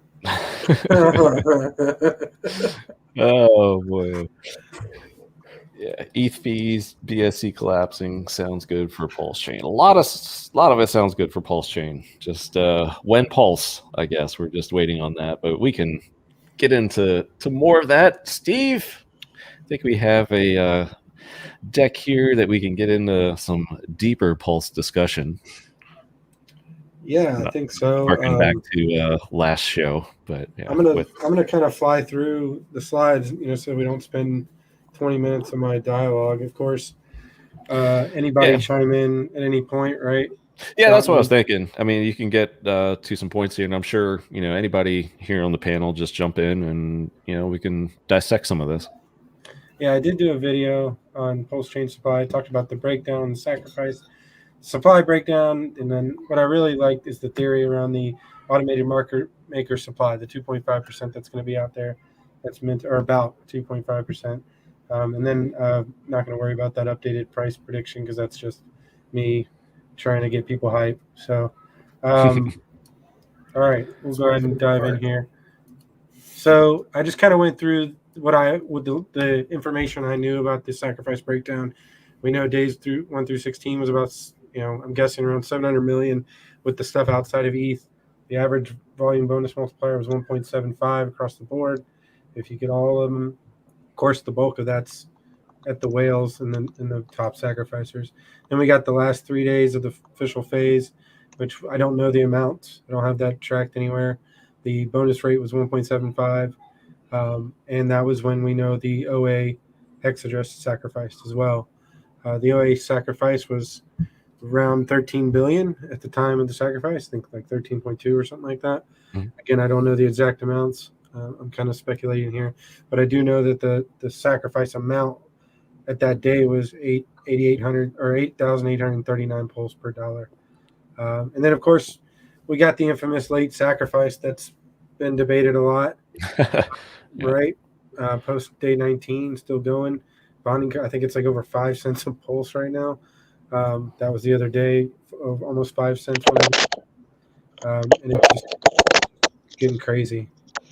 So, but I did find a spreadsheet where someone had been tracking this. So from September 9th to 11th to November 19th, there was about $3.5 million sacrificed in that set. So again, not a lot when you compare it to the main sacrifice set, right? But I think we could probably argue that it still shows some sort of what people are willing to pay. But so I summed it up in this little breakdown of the supply. I did my best. Again, I don't know all the numbers. I don't have everything. The only thing I do have is that Richard, that's firm, that I would say that is something worth thinking is true, is that Richard tweeted out the other day that he was, something about the pulse supply being around 130 trillion.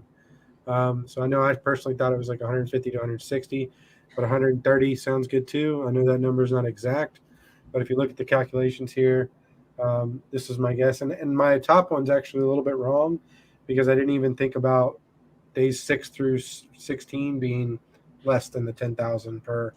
But again, these are all round numbers. The OA is going to have, 85, 90% of the pulse out there, which is, again, a debatable. People like to complain about it being centralized, but we all know from HEX and other chains performing well that that's not a bad thing. We don't know what the OA is going to do with it all, but we can learn from the past that it probably won't sell any. And then you got late sacrifices, a very, very small amount of the pulse. And again, that was a calculation from a spreadsheet that someone else made, but it looked pretty correct. And then I just estimated, I said team supply. Someone jumped on me for that. It's the Genesis wallet supply. I thought I heard of something. Same thing. Yeah. Exactly. Oh, good. We get what it is. Yeah, exactly. But that's what I thought. I remember Richard saying or something. Mm-hmm. And the big one is the AMM supplies for the liquidity pools. Again, don't take my numbers to exact amounts, but that's what I got down there at the bottom, 134.27 trillion. Again, just a guesstimate. This is where I think it gets kind of interesting. I said, my theory is all the prices of the PRC20s are going to be the same as the ratios of ETH to ERC-20s based on the total supply. If we estimate the total supply at 134 trillion, we compare it to the total supply of ETH, which is 118 million. We got about a 1.135 million X factor on Pulse to ETH, which I know Richard confirmed it was over a million in his, that's in a recent stream that he did. So, it's like, and I'm not trying to by any means create any FUD here, but it is very interesting as to what's going to happen with the 2.5% supply, because that is a large, when you compare it to the amount in the previous slide where we talked about, we know about 87% is going to be locked up in the OA. We know most of the whales aren't going to sell, so that's most of the supply up here. The team supply, they're smart. They're going to hold on to it. And so you just have a portion of this, the sacrifice, and then a portion of whoever can suck it out of the liquidity pools that can sell. But it's a decent amount. So it's my theory that a lot of, with the unknowns of the PRC20 market, whether the people with admin keys are going to come over and lock down the token or whatnot, that people, I think a decent amount of people will sell off their PRC20s for Pulse. I think that's good too. I actually think that's great. It's going to bring a lot of people into the market that wouldn't have otherwise. Now, what they'll do with that pulse, if they have a lot of PRC20s and they're whales and they're smart, probably going to hold the pulse. If not, it'll be probably an insignificant amount for the other people, and maybe they sell, maybe they don't. But I did kind of joke, I put an example down here, right? Like if I had a 10,000 USDC on the E side, I got the copy for P, I know it's not PUSDC, but for the sake of us keeping track of it, that we know it's going to be USDC on that side. We're going to call everything else E. But so at the current prices of ETH, which was like, right around 4,200, based on the one supply we had up here to the 1.135 million, you can kind of see that I figured out, well, man, if I got in there and I'm the first one to sell, and my theory's right on the ratios being the same on the other side in the beginning, then I'm going to get about 2.7 million pulse for my, 10,000 P USDC.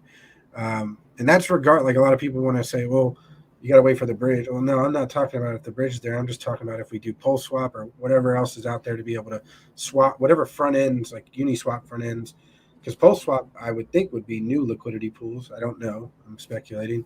But then you got all the Uni, you got Pancake Swap, you got all these other ones. And I do know that there's been mention of a Uniswap front end already built that the devs have been able to test. And so I think it's going to be there regardless of a bridge. And so, again, it's just a theory. Because I've had a lot of people ask me, like, well, how would you get in? What's the best way? I personally think you should buy HEX and get your copy. But, not everybody. Most of us would agree with that, too. Right, exactly. If not all, but yeah. So I guess I'll take a breather at this point. But I do have, I have a bunch of questions here. We can just kind of go through them if you guys want. But I can't see anybody's face because I got this spreadsheet up, or this slideshow up. But I got a question here because I've spoken to CEOs of different companies that have ERC-20s, and one of them is so adamant that is this legal because they don't want to change their market supply or their supply of their token on the market. And they're like, how can they possibly? They're so pissed off. They're like, how can they possibly do this? How can they double our not market cap, token supply? And they're like, this, how can this possibly be? And I'm like, look, it's going to happen. You just have to accept it. It's just something you just got to deal with. And they're like, well, that's bullshit. I mean, I can't believe they're doing this to us. And so that's a question that's coming up. So do you guys have any idea how to think about that? Yeah, I mean, it's just like the USDC thought. Like, if they have admin keys or some way to invalidate their supply, then they can. But then they probably are going to have a legal mess on their hands from their users that somebody may sue that you just and you just destroyed their value. So it's tricky, I don't think it's that big of a deal. I think that they can because they can ignore it. The PulseChain side won't affect the Ethereum side. So if all they want to do is function on the Ethereum network, they can just completely ignore Pulse. What about the bridge? I mean, the PRC, about the bridge. Yeah, but there's still different tokens. There's still actually even if you bridge the one side over into the Ethereum, it's not going to operate on their Ethereum side front end because they're different tokens. Bingo. It's not the same. Yeah, it's not. So it won't affect their stuff. On their, it won't hurt them. They only choose to operate on if they make their own front end before the Pulse side to operate. And even at that, if you bridged over Pulse PRC20s to the Ethereum side, because they're bridged tokens, they probably wouldn't even operate. They probably couldn't operate. They're actually just wrapped ERC-20s. They're wrapped ERC-20s. So they wouldn't even operate how they would normally with the smart contracts that they could operate with on the Pulse side. So awesome. Yeah, they have nothing to fear. You could actually tell them great news. I just keep talking to the guys who know about it, and it won't affect you guys at all because it's a separate system. I'll clip it. I'm going to clip this and send it to them. Yeah, they'll be okay. Yeah. Everything will be fine. They're freaking out. They are absolutely freaking out. Really, what they're going to get out of anything is they're going to get more value for their users. They can choose to give their users access to it easier or not. Because if there is no admin keys and they don't do anything with it, then their smart contracts will still operate. Will still be operational on the Pulse side, and they can still, and somebody else could write a front end. Now, I mean, I know that certain front ends like Curve and stuff like that are so difficult, like how they've written DYDX as well, how they're written, like nobody, you can't, it has to be their development team that writes the front end for it to operate properly. So it just depends on the project and everything else, you know, like there's a lot of cool questions in it, but I mean, why not offer more value for their users, even if it's 5% of what their token value is, you know, who wouldn't want to be like, hey, I can give you 5% more value right now, you know, it's pretty cool.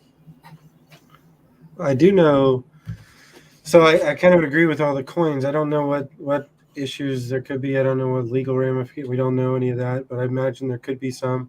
I did find something interesting, and I'm not a big fan of NFTs, but I made a video on NFTs, and through doing that, I found an article with Beeple in it, and it basically, he mentioned like the owners of his NFTs don't even have the copyright rights to them. Like they can't duplicate their own NFTs without his consent and sell them. So I did have a little bit of concern when I didn't put that in this, and it's not part of that, but there is a little bit of like concern in the back of my head. I guess it's really, will the owners make profit off of the copies? And if they do, and the copyright's owned by the original creator still, I think there could be some ramifications for it, but I don't. But again, you got to remember that like all you're getting when you get an NFT copied is a copy of a serial number.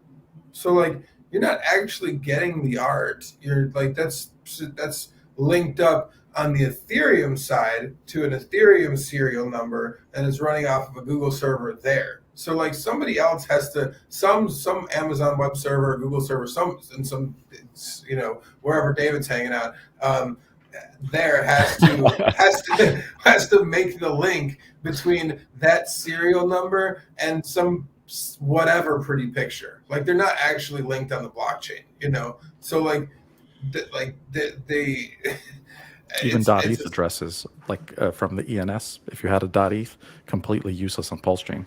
It's like, sure, I'll have that ERC-71721 token in there, but it literally does freaking nothing. Like it doesn't even point to my .eth address, so it's that's useless.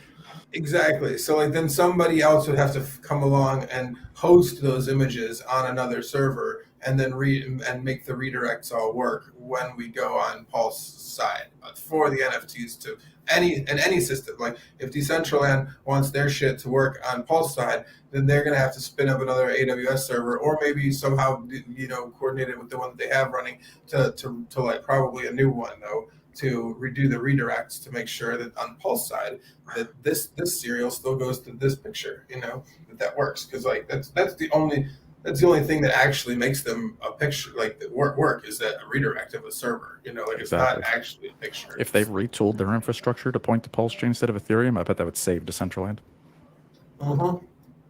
I agree. I mean, it's like any of the wearables are basically a dead marketplace for anything that's like, you know, not like supreme, the best stuff that's out there, you know. Even at that, it's really silly. I know there's multiple. I mean, again, I'm actually not even I don't own a single NFT to be honest.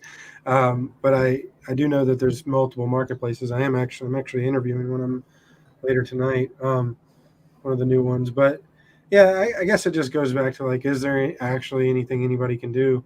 And I think there's, you know, it's going to be very interesting to see what happens. I mean, I think we can all agree on that. Like, I think that's the coolest thing is we don't know, and it's going to be nuts. Yeah, I mean, it's an open public network. So, like, is there going to be stuff you don't like on there? 100%. Like, and nobody, like, and there's nothing that anybody can actually do to stop. Like, can Richard like stop anybody from doing things that he doesn't like on there? No. Nope. You can write whatever smart contract you want, as long as you got the Pulse to mint it. You can do whatever you want. That's all of us. Gives it the strength, and also, you know, gives people all the rope that they need to hang themselves. You know, it's just fine. You know, oh, that's good. It's the Wild West, baby. Hope you're ready.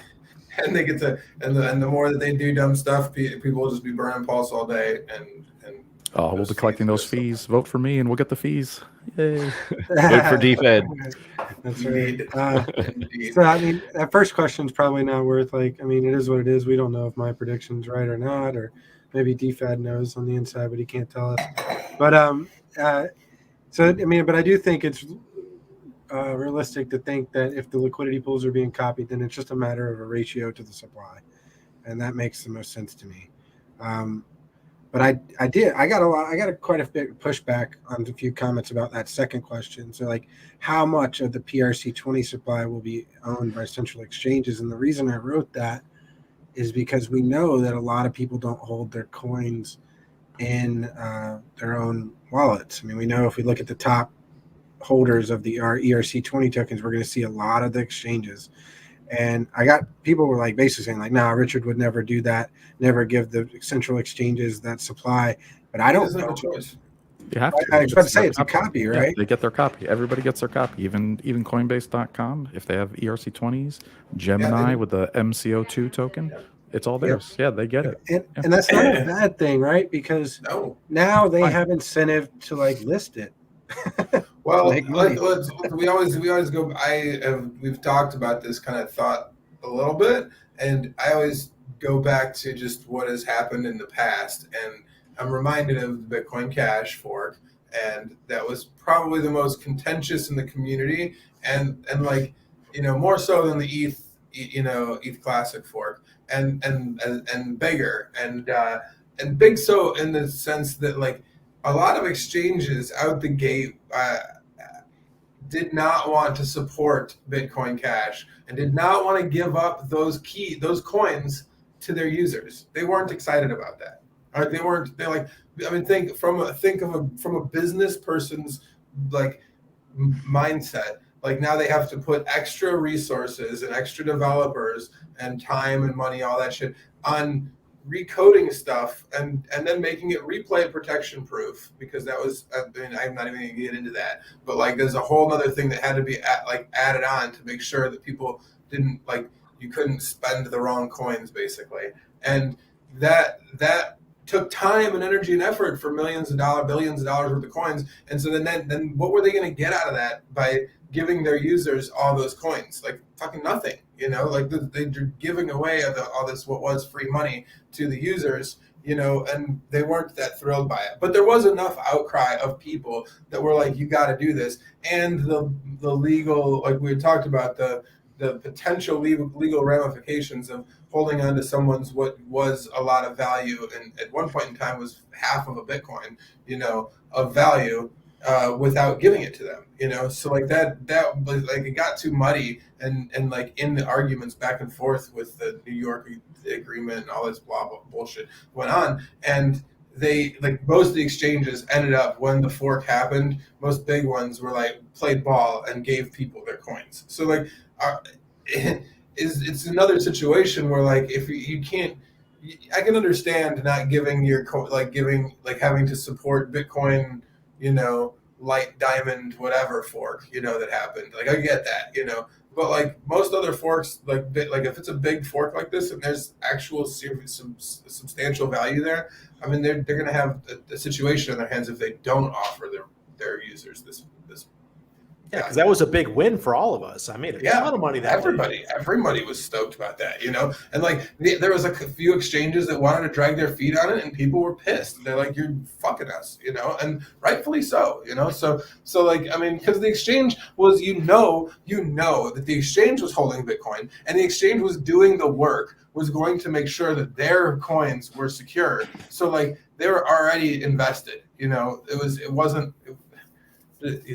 But I mean, I like I said, from a business side, I understand both. Like, I get both sides bend and pull on that. But last time, you know, the coins were given out. So I would really hope that this time, you know, the exchanges we don't have to go down the legal quagmire instead. How many X more work is this one compared to just the Bitcoin Cash fork or the Bitcoin Diamond or that kind of thing? Yeah. Four exchanges. How many ERC-20 tokens are there out there, and ERC-721s out there? There's a lot. So I'm going to go with about that many X harder. Well, I know that this has happened in a lot of different scenarios, right? And I'm not trying to show anything, but I got buddies that are, you know, XRP Army, and it's like the flare, and that there was a recent drop where this exchange did not give them their copy, and there's an uproar on it. But you're right, like eventually it seems like they might, right? And again, it's just like anything else in politics, man. You got to be loud enough. You know, if you're not loud enough, it's really hard to get your way. You know. Yep, I agree. So that would be interesting if the users actually did get their PRC-20 copies, and obviously we're not worried about them getting a bunch of Pulse because it's a 1,000,000 to 1 ratio. That doesn't matter with the ETH supply. Imagine if people start selling their PRC-20s for Pulse. What that's going to do to the price of Pulse? Holy shit! It's going to be crazy. That would be and I mean, and those prices only pegged for. I mean, it all matters, right? The free market's going to decide, and that was why I said, like, for me personally, I'd be. If I didn't think the project was going to live on the PulseChain side, like I didn't get into a coin like HEX, which I know is going to be successful on the PulseChain side. The other one, you know, there's probably some other ones too that if you were smart and you get them, you might get a great deal. But otherwise, and again, it's not a bad thing that these people get them. You're right. They're going to buy Pulse with it. Whether they drop the Pulse or not doesn't matter, especially if we end up on central exchanges, which I know people are controversial about because of HEX, but we're not talking about HEX. We're talking about a network. We're talking about PulseChain. We want it right above Bitcoin and Ethereum. Yeah, I mean that's been definitely a learning experience for the HEX community as a whole to go through the growth of, like, I mean, some of our greatest assets were the hard-nosed, nearly maximalist style of you know, thought that we had about centralized exchanges, those kinds of things. And they're still smart thoughts to have, you know, but we have to, like, if we want to interact with the crypto community as a whole, and we want to do all of the things, have yield farming and NFTs and convince people to come and play on our network and stuff, then we've got to, like, we got to be able to come off of that and have an open mind. Yeah, I agree. I mean, and a big part of it is, like, you know, a lot of people don't even realize PulseChain is happening, and they do have ERCs in their, these are ERC-20s in their wallets. Yeah, I'm down. Like, and it's going to take time for those people to realize it. So it's, you know, to think that it's going to be some, you know, quick realization or anything like that. I mean, it'd be great if they did, if everybody started transacting on the network within the first 30 days or something, like all, you know, but we got to get the word out there and do stuff like that. Hey, before you go on, Steve, sorry to interrupt. We just had a question here from Michael for David. Is the Testnet 2 going to replace the first version, or will it be new for MetaMask and the Block Scout? So it is going to be like a new version. It is going to be like a wipe and reinstall, at least for everybody who's running a node. We're going to have to start from scratch and then resync and do it all over. And then I'm not sure about the MetaMask settings. They should be the same, actually, after the wipe. Yeah, everything should still work. And then the Block Scout, that also, they're going to update that on the back end. So yes, it is sort of like a restart, like a refresh from scratch. Cool. Thank you. Continue, Steve. Trying to see which other ones are worth talking. Some of them are just like, you know, I mean, we don't need to talk about how many are going to dump or hold because we don't know. That's just, but it's something to consider when you're thinking about your strategy. I always talk about how, like, the difference between HEX and Pulse in the sense that, like, Pulse, the lockup is not going to be time based. So, like, just like Solana, just like Polkadot, just like Matic, just like a bunch of these other network tokens, it took they all existed for well over a year before they had their 100x pop, you know. So, like, it takes a little bit longer sometimes to shake out weekends when we get a 2x or a 4x or whatever, and, like, people that don't have shit staked for long periods of time, you know, decide to sell, you know. So, like, I mean, that's just game theory wise, you know, don't, like, expect to, I mean, I'm not saying that we can't have huge run-ups in the beginning, there won't be crazy shit that happens and everything, but like I'm volatility both directions. Yeah, but I think that, like, the upwards volatility that we've seen a majority of these other platform tokens that are popular took, you know, more than a year to happen. So, Miyamoto, you're quiet over there. He's muted. Muted. That's not quiet.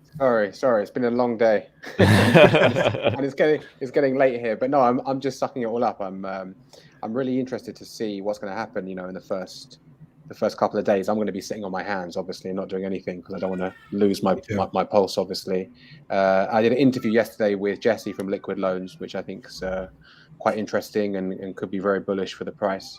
So, what are your guys' takes on the Liquid Loans protocol? I can't watch enough content about it because I'm so curious about it. I'm still in the decision-making process, but I'm really liking what I'm seeing so far, just personally. I like the team behind it. I like it that, as opposed to many other projects, just coming from the HEX community, you have guys that are showing their faces in every single interview, and they, you can see who you're dealing with, and they are OG Hexicans as well. And they're, bringing that experience over to Liquid Loans. And the concept is like, okay, well, obviously they want PulseChain to succeed and Liquid Loans to succeed. And it can kind of be like this, I don't know if I should say it like it, but a symbiotic relationship to where they kind of like feed and help with each other. It just sounds, I don't want to say too good to be true, because it sounds pretty darn awesome from everything I've seen so far. And I just love the content on it. I think Steve's done some videos with the guys there, one or two, and Heartbeat as well. Adam Stokes had a really good interview. So I'm in content consumer mode right now, man. I'm reading all about it. How about you, Steve or Big K? I did an interview with a couple of the team members. Jesse being one. Oh man, I can't believe I'm forgetting it. Anyways, you can check it out. I also did like an hour review, just me. I just literally went through the white paper by myself, and that was before I did the interview. I think the biggest thing for me on that is like you said, they're OG Hexicans. This DeFi stuff is going to be brought to the market, period, regardless of anything. And you have a set of guys that I believe are doing it in almost the best way possible for the community. Of course, there's liquidations, and I say liquidations meaning people are going to lose their pulse and someone else is going to gain it. But they're not dumping it on the open market. There's no admin keys. It's going to be just like, there's a lot of principles that HEX has that this protocol has. They'll have to fork it if they want to add anything else to it. And I think, I love the idea that I might be able to collateralize some of my pulse after it's already dipped 80%. And I know it's probably, I'm probably safer than at the top. But will people not use it properly? Of course. But, and I think that's the biggest where people are concerned. But again, you're talking about the people that are going to be providing to these liquidity pools and getting the pulse are probably holders.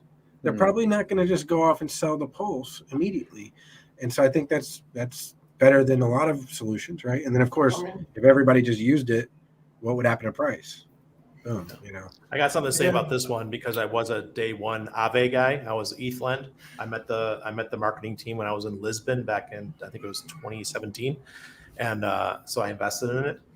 And I have to say, guys, this is like ETHLend 2.0. And I don't know which project they forked. I'm not sure, but it doesn't matter. He said it was Liquidity. Okay. Great. This is exactly what we need. DeFi is going to blow up, and these guys are going to be the first ones to really take it serious on PulseChain. So I wouldn't ignore this one. No, that's I wouldn't ignore it either. I also don't think that again, it's, you said there's going to be liquidations. Not something I'm not out to try and cover my assets for myself, but we talked about this earlier with NFTs. All of this needs to be there. People are going to use this stuff, all of this stuff. Did Richard telling people, hey, don't margin trade, get people to stop using BitMEX? Fuck no, it didn't. It did not at all. It would be better if the system that operated, if we're going to run a casino, it would much be better run by OG Hexicans that are trying to do something, that understand how to do something trustlessly and how to make sure there is no admin keys involved, and at the very as good as it can be, even though we all know that there is going to be, plot holes. Like there will be liquidations, there will be problems, people will cry and lose all their money. But like that was going to happen either way. At least you didn't get your kneecaps broken in the process. But the thing is, they're going to get their stable coin up front, right? So if they're stupid and they only collateralize to 110%, which is the minimum, but really, if you're going to be sensible, you should be 2, 3, 4, maybe even 500 over. Yep. You're going to, let's say you collateralize $100 and you put in 110 worth of pulse, you take a 10% haircut and you still get $100 of stable coin. No, no, like I said, it's all like I am all good with having all of it. Like I said, am I good? Like, am I the kind of guy who spends a majority of my stack at the casino? No. But like, do I think that there will be that stuff built on Pulse, and it would be better built if it was somebody who's good to, who has the best of intentions for it? Yes, for sure. So like, I mean, and that would be better if those things came to market from OG Hexicans early, sooner rather than later, because yes, like, absolutely, eventually there will be all of this, like all these other projects are coming along with, and like other people will build new stuff on there and may not have all the best of intentions. So like I said, I'm doing what we said we were doing earlier, which is like keeping an open mind, because there's going to be a whole bunch of interesting things that happen on Pulse, but also remembering the shiny object syndrome kind of thing too, and like don't forget that like you got to keep an open mind, but be a skeptic as well. Like ask a lot of these questions, make sure these people have the right answers, and don't be afraid to call out people that don't have the right answers or questions, or like can't appreciate the they're fully admitting like all of that stuff too. They're like, yeah, there will be liquidations, there will be, like, it's for best, like they're not hiding any of the dirtiness of whatever they're doing, which is important.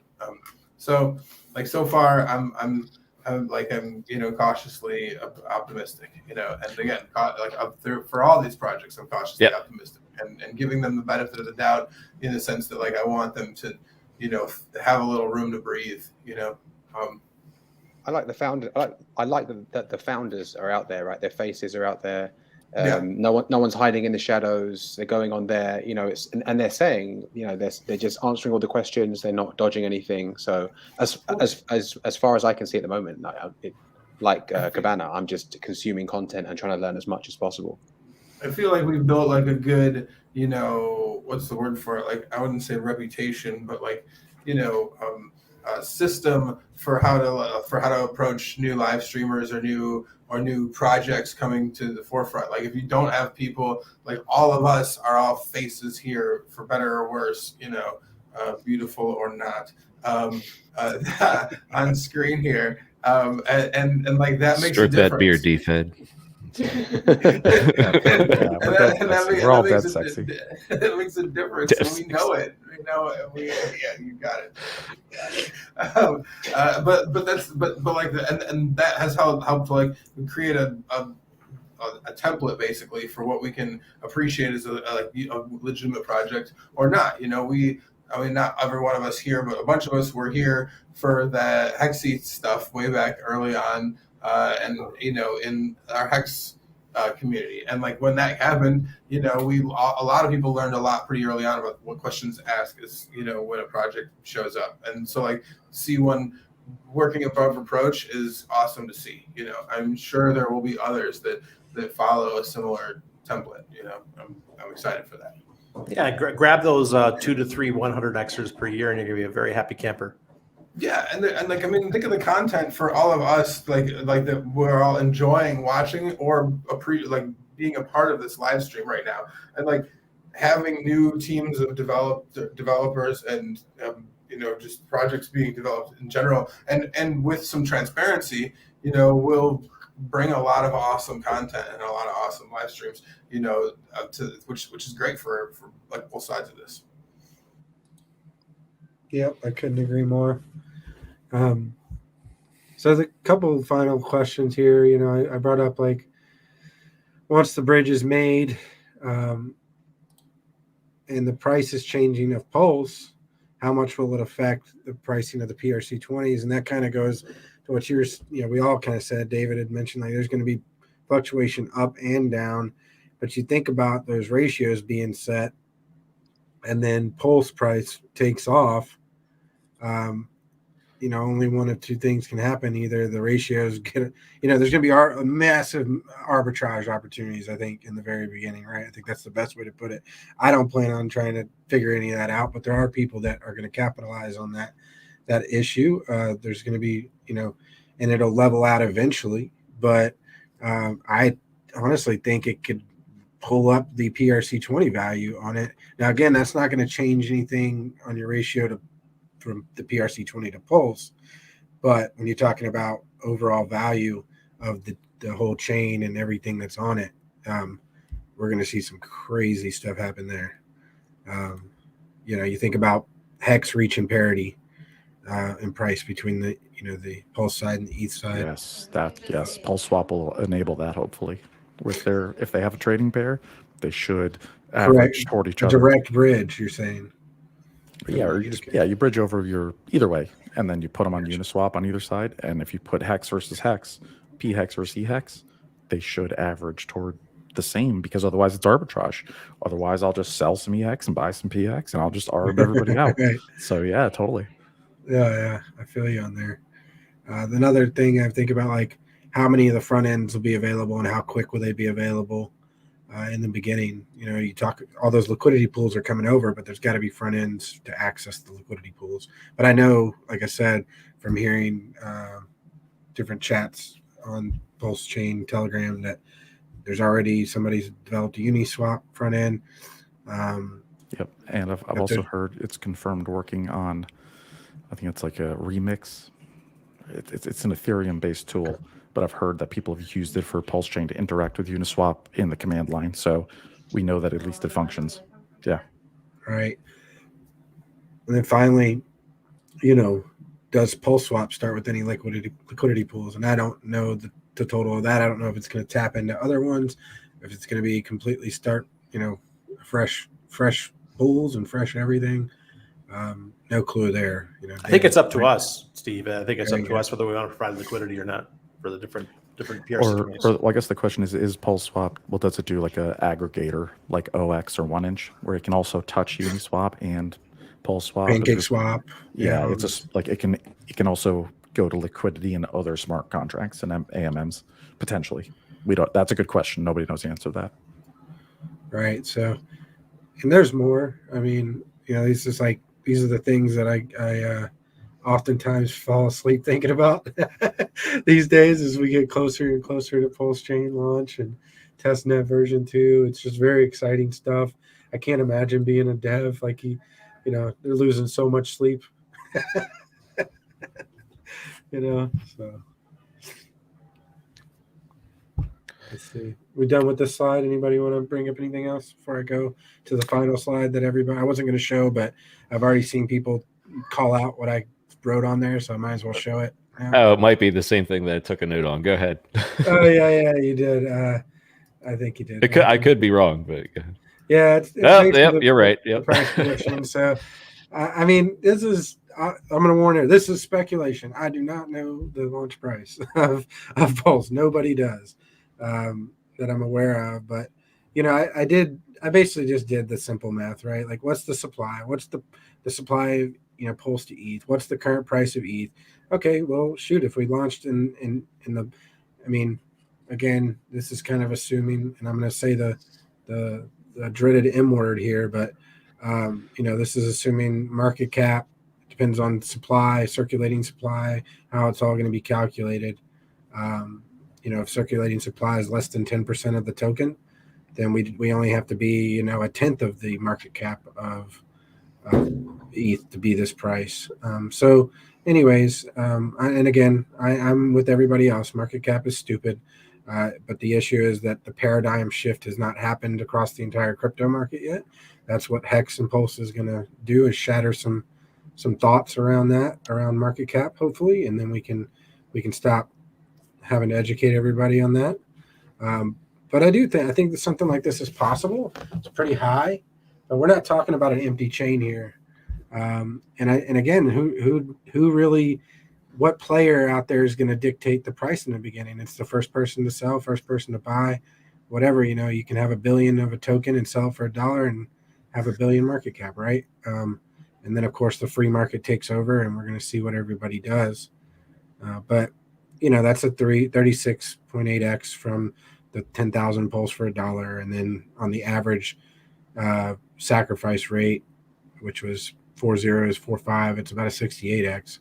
Again, I think that's honestly, if I'm looking at it, it feels high to me on a launch price. But I've heard higher, I've heard lower. None of it really matters to me because I'm not selling at launch. Yeah, and that's a great point. It's like I've seen, I would dare call them outlandish price predictions for like north of like a dime, and I'm just like, in my head I'm just like, there's no way. Like, what kind of dirty M word would that be? And granted, we don't, as Hexkins or Pulseidans or whatever you want to call us, don't really give too much credence to that word market cap. But at the same time, a lot of people who are outside of the community do, and it does weigh on their investing mindset to be like, just the eyeball test of like, oh my gosh, that's too expensive. So it's like something that you got. Everybody's going to dump. Everybody, no. Like, especially you got Hexicans. They've seen 10,000x. You think they care about 100x? I mean, it's nice, but we know what the long-term game on this is. It comes back to belief systems, right? Like, do you believe in Pulse or not? Do you think it's the network? You think it's the Google that beats Yahoo? Do you think, what do you think? So I do. Okay, can I break this down real quick? Yes. I don't see anybody talking about this. I'm equating Pulse to TRON. I know this is a sin, and people hate Justin Sun and all that. But go on. But this is very cool, and I think people will help them understand a little bit what Pulse can do in the very near term once it launches. On 9/20/2017, when it launched, TRON was 0.002, and that was on September 20th of 2017. It peaked out on January 1st. Let me see. January 3rd of 2018 at 20 cents. 100x, guys.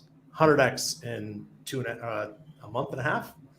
So the numbers are insane. And that's not even the ICO price. That was the launch. What were the prices? That's the price. Randy, I'm sorry. Okay, let me do that again. So on 9/22, it was 0.002. So 5 for a penny. Yep. And then on January 1st, it was, it's hard to this chart. On January 3rd, it was almost 0.21. So 20 cents each. Yeah, 100x. Wow. 100x. Wow. So, guys, don't doubt what can happen when a coin launches. I remember my friend That's Michael, TRON. Yeah, I was TRON. And nobody knew about TRON, right? So my buddy Michael, he was this young kid. He was 18 at the time, and he invested $500 into TRON during the ICO. And he came down here into Panama, and he was bragging to me. He goes, Randy, I made 50 grand in 3 weeks. And I was like, what? So yes, it's possible, guys. And we are actually a network that has a lot more to offer. It's not a ghost chain like TRON was. TRON was a ghost chain when it launched. Good point. Wow, that's awesome. That's really good to know, actually. Thank you. You're welcome. Yeah, so that actually just brings a point to mind. So just want to throw this around the room. What is the importance, do you think, or could be a non-issue, but I would certainly think it would have some importance. What's the importance of getting this thing launched while we're hopefully still in a bull cycle? I mean, if we fall out of it, say, before the end of the year, and we're half the levels of what we are on all crypto market cap, whatever, how much of an effect is that going to have? Or we might not see some of these numbers that we could have seen if we launch, say, today versus 2 months from now. Just speculating, oh well, the markets have crashed by then, or hey, we could be up by then as well. So it's just something to think about. Like, what's the importance of launching, this bull market? Is that, I guess I'll start with you, David. Is it, is there any, I guess, talk of like, man, we would really like this to launch? Obviously, everybody's working as fast as they can, but just in terms of like this cycle, have you heard any rumblings about that? Not so much. Not so much. And the only example recently that I could give, I guess, would be HEX 2 years ago. ETH was only $100. It was not a bull market. It was quiet times. Yep.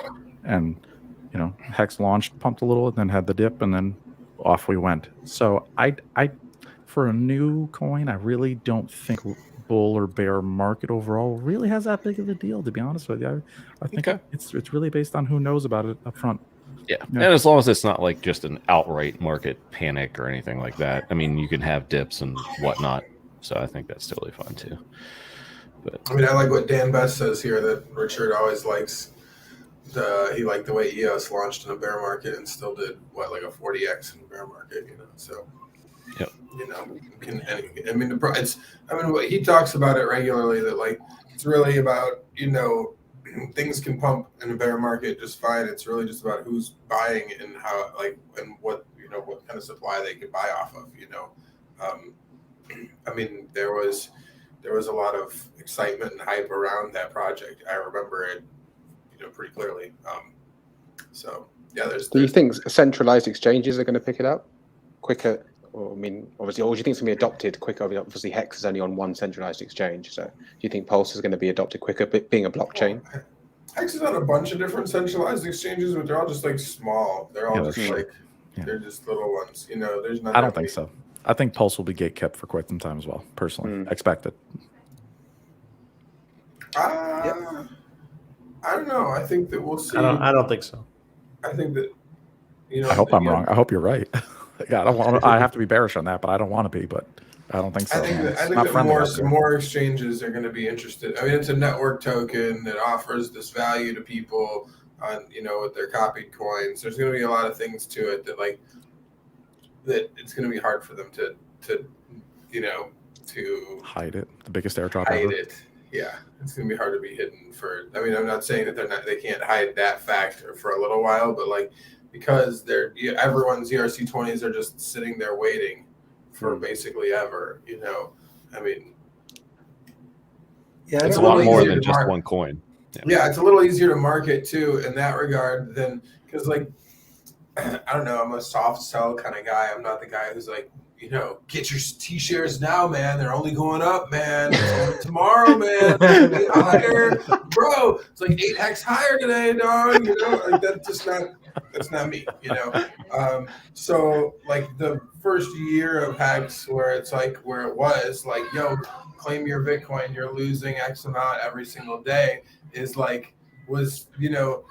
was a time-based thing, and this won't be, the fact that the freemium thing isn't being pulled after a month, everyone's value is just there when they want it to is nice, that, like I said, it definitely makes it better.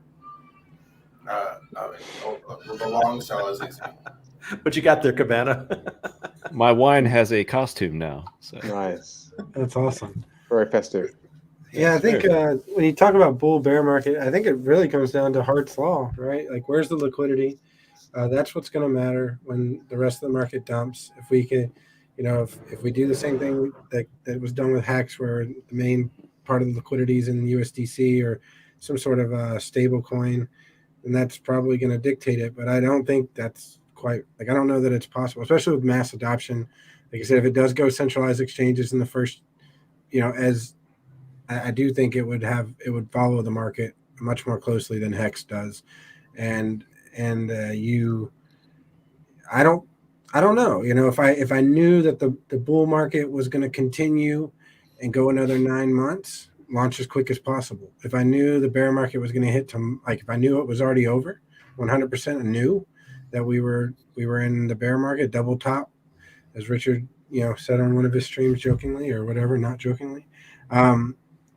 Would I say wait? Maybe I would say wait a little bit, let it come down, and then launch in the somewhere farther down. But we don't know. I do think getting to market quicker is more important than anything, in my eye. Quick, obviously, not more important than a project that's stable, works great. We know that. If I have to wait another year, I'm waiting another year. I don't care. Like, that doesn't matter. But assuming that the project is ready to go, we go as quick as possible, regardless of market sentiment, in my eyes. I just want it to launch when the ETH pain is high. Yes, I can agree with that too, Randy. That's a great thing to help us. Gas fees are high. BSC's falling apart. Let's go. OpenSea's killing everyone, like thousands of dollars to mint an NFT or something. Yeah, Oh, it's gross. Yeah, that's perfect noise cabana. oh, that was hard to my talk Vince to- impression and reaction to that. So yeah. It's hard to onboard people to crypto when you're talking about gas fees that are more than what some people even want to put into crypto to begin with. Exactly. How do you explain it to them? How do you say, listen, Can't. you're going to put in $500, but really you're only going to get 300. 350, 400 Yeah. maybe? Yeah, I had a new onboard. They put in 1,000. They got $700 worth of hex out. Oof, that was rough. He bought the dip, so I was happy. Hey, you picked a good time to onboard. It wasn't 60 days ago. So, but yeah, it was 30%. It's like that hurt. And I see people saying that HEX is going to get hurt by this. I don't think so. And I'm telling you right now, parity is going to come really quick. I agree. Double our bags. I keep forgetting that every day I wake up. It's like I double know, the T-shares. right? I know. Yeah, Double our hex. And the big pulse bag coming as well. it doesn't Amazing. feel real yet. Yeah, it's You not know, real 'cause- until it happens, right? Yeah. True, very true. We've got a little. Everyone's waiting for the V2s. Just check how much pulse have I got? That's gonna be wild too. Oh man, to have a rough estimate of where you're gonna be. Wow.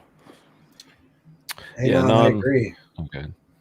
I just put the dollar value times 10,000, and that's just the simple, round like throwing. Wait, what you sacked times 10,000 if you hold Yeah. it for a couple of years? That's what you're Yeah. expecting? No. That's what I'm saying. How many pulse I'm going to get? Oh, correct. Yep, gotcha. 10,000 Yeah, points. yeah. That's Oh, all yeah, I do, and everything else above that, amazing. Let's do it. Yeah. Yeah, back to DFed's thing though. So going by Steve's math, if I'm remembering correctly from your slide, so if I put $1 into the sacrifice, then at launch it would be worth 36. Is that right? Yeah, that's kind of what that number said. Ballpark. I mean, Yeah. table napkin stuff, but yeah, Yeah. that's pretty it's a crazy 30%. I in mean, itself that's to think high. about. Yeah, it's Yeah, very that's high. Yeah. It's not crazy. Come on, guys. It's not crazy. I've done so many ICOs that did 10x. Hey 20x, man, 30x I the just first like day. to keep it. I've had people tell me I'm fudding with that price. Like, it's a penny. I've seen Okay, those like- tweets. Yeah. I'm sorry, but That's- I can't make 150x prediction. I'm telling you, if we could sell our PRC20s for Pulse on day one, it's gonna the price is just gonna rocket. It's gonna rocket. Plus, and mainly hexagons are holding pulse well. A lot of hexagons, right? And hexagons aren't going to get out of bed for a couple of 100x, right? They're going to wait and they're going to diamond hand it. Yeah, and that's why I brought up Anon's comment here, because this is my opinion, but I don't think the Pulse sacrificers will hit their they will see that sack price again. And I kind of agree with that, just because so much is built in game theory wise on the positive side that it's going to be actually a challenge to go down and hit that. Like I just can't see that. You know, how many people are waiting on the sidelines they want Pulse so bad right paying now. a nickel or more right now. It's nuts. What? All of my new onboards are on the sidelines waiting. Everybody who's coming to me now, like, how do I get into PulseChain? I'm like, Yes. get your USDC ready, or your ETH or your money. Get your bags ready for day one. I remember my best friend messaging me and saying, Randy, I don't have a lot of money, but is 2,000 make sense to put into PulseChain? I was like, fuck yeah. You better put that in right now, man. Now. Yeah, I'd say that's a great deal. I would definitely do that. Yeah. No, I mean, that was, and then he was like day 13 or something like that. So he did fine. There you go. I heard in the PulseChain chat someone saying like, "Oh God, I can't believe I've missed PulseChain." I'm like, dude, it's not even out. Like, what are you It didn't talking even about? launch. Yeah, I didn't even launch it. I missed it. It's over. I'm like, no. Buy some hex. Yeah, Get we your sacrificed duplicate. our money. I literally threw my hex down a black hole. You know what I mean? I gave it to damn Richard again. He wanted it back. Okay. Like, It's that Hexo meme. It was like guy, what was it? Produces the highest appreciating asset and convinces you to give it all back. And it's like, So true. yeah, Right. so funny. What else did I have up Genius. here? Freaking There genius. was a encapsulating stakes question. Did you see that one, DFed? I don't know if that I you did could not catch it. I even didn't see it. offer any takes on that. I did watch the stream. Actually, I could say what Firebun said on the last. No, it's Staker not that show. one. Oh, go ahead. Like basically, he's written the contract. Basically, tradable stakes are possible. He's done it. There's no front end for it, and they're waiting until after version 2 of Staker App. So it exists, and if you're like the hardest of the hardcore, you could do it, but it's brand new, like untested. Don't do it. Hopefully, after PulseChain launch and after Staker App version 2, then we'll get that eventually, and It's then you coming. can trade stakes. Yep. And that was a really nice stream too. It was less than an hour long, but the Sunday Staker stream, Huddle Dog, Firebun, Steph. I hope they continue that because there was a lot of good information. I don't know how much they could share each week because that was an informational packed Sunday stream. But yeah, definitely check that one out. Because I'm telling you, once that goes live, guys, Encapsulating stakes go live. What sense does it make to do anything less than a 15-year stake? Yep. It doesn't. If you have liquid hex and you're on the fence, put it in that contract and 5.555 it, and then you could always trade out the stakes later. Yep. Hexicat has a interesting point. Liquid loans will be having a sacrifice, another chance, and they are having a sacrifice. I think that's maybe The loan token. Yeah, maybe a ways. Mid-January, what I heard when I was interviewing them. Oh, I didn't catch the date. What was that again? Mid-January is what they told me on the interview I did with them about a week ago. Oh, I missed that point. Wow. I mean, it's still okay. speculative, right? We don't know. Yeah, it sounded like they had a lot to work through. But I thought it was sooner too. Good. Okay. Yeah, I heard a week like 2 weeks ago, and then it changed pretty quickly to like mid-January, which is yeah. fine Well, with wouldn't me. it make sense for them to wait? As I mean, they have already said. I thought that they're not even launching liquid loans till after Pulse has kind of launched and settled, right? Yeah, they don't so even would test on the testnet out yet. They haven't shown any code or any Yeah. product. They don't like nothing. They haven't. All they've done is been on shows with us. They haven't produced anything. So Yeah. I'm actually pretty. I'm kind of 2017. bearish on liquid loans. I didn't say it earlier, but I'm kind of bearish. Tell us why. Well, and I'm not going to FUD it. I'm kind of like Big K. I'm cautiously optimistic, and I want to see it on the testnet, and I want to see a demo, and I want to see some code, and show me how it works. Show me the actual website interface. Give me a demo. Maybe I'll think about it. Then maybe I'll consider sacrificing. But my play, like to be hot, like to maximize my pulse, I'm probably not going to sacrifice to those guys. Wait for that to finish, and then those liquid loan tokens for the LPs that they're going to give out. So those are the people who get a portion of everybody's liquidated pulse, right? I'm going to buy those tokens after their sacrifice phase launches, and then the price of those tokens dip. And then I think you can only sacrifice stables for Pulse or the liquid loans sacrifice, right? Stables. Yeah, it's just to sacrifice to them, right? And then they give you these coins later. Well, yeah, the USDL, is that the one? I think it's the loan token, isn't it? No, it's loan. loan token. Yeah, loan. Yeah. Yep. Okay. So those the loan tokens, I'll buy those later once they dump, right? Once people realize like, oh, people aren't really using liquid loans yet. Oh, I'm not making any pulse. People get bored and they sell it. Then you load the boat on those, and then you farm the pulse from everybody who gets liquidated. Yep. But it's predatory, man. Like I'm going to make a bunch of pulse on it, but at other people's expense. You get their stable coin USDL for the loan, and then you only get the pulse if you put it into the USD. Yeah, there's like a three coin system, and it is all like circular. You got to be careful. Like you can't just borrow it to infinity and keep doing it and buying more pulse, and you got to be very careful with that crap because you're ultimately just leveraging yourself further than you realize, which is not the point. A good way to do it that Jesse said would be like, maybe let's say you want $50,000 and you take out double, over collateralized obviously, we take out $100,000. The $50,000 goes on whatever you want, your car or maybe a payment on something else, and the other $50,000 goes into the stability pool, and then from there you get pulse, and then you get loan token, and then you stake that loan token too, and then you earn more loan token, right? And then you can pay off your. I like the sound of that. You could pay off your original loan with the half that you're using to provide stability, and then earn that loan token, then stake the loan token too. So, but yeah, like David said, obviously you've got to see it tested out and stuff and see how it's running. It's interesting. I'll give you that. It has potential. It has potential. But let's see something actually work on the testnet. Let's give me a demo, and then then I'm on board. Yeah, I'm with Hexy on this one. I mean, it is a hot topic.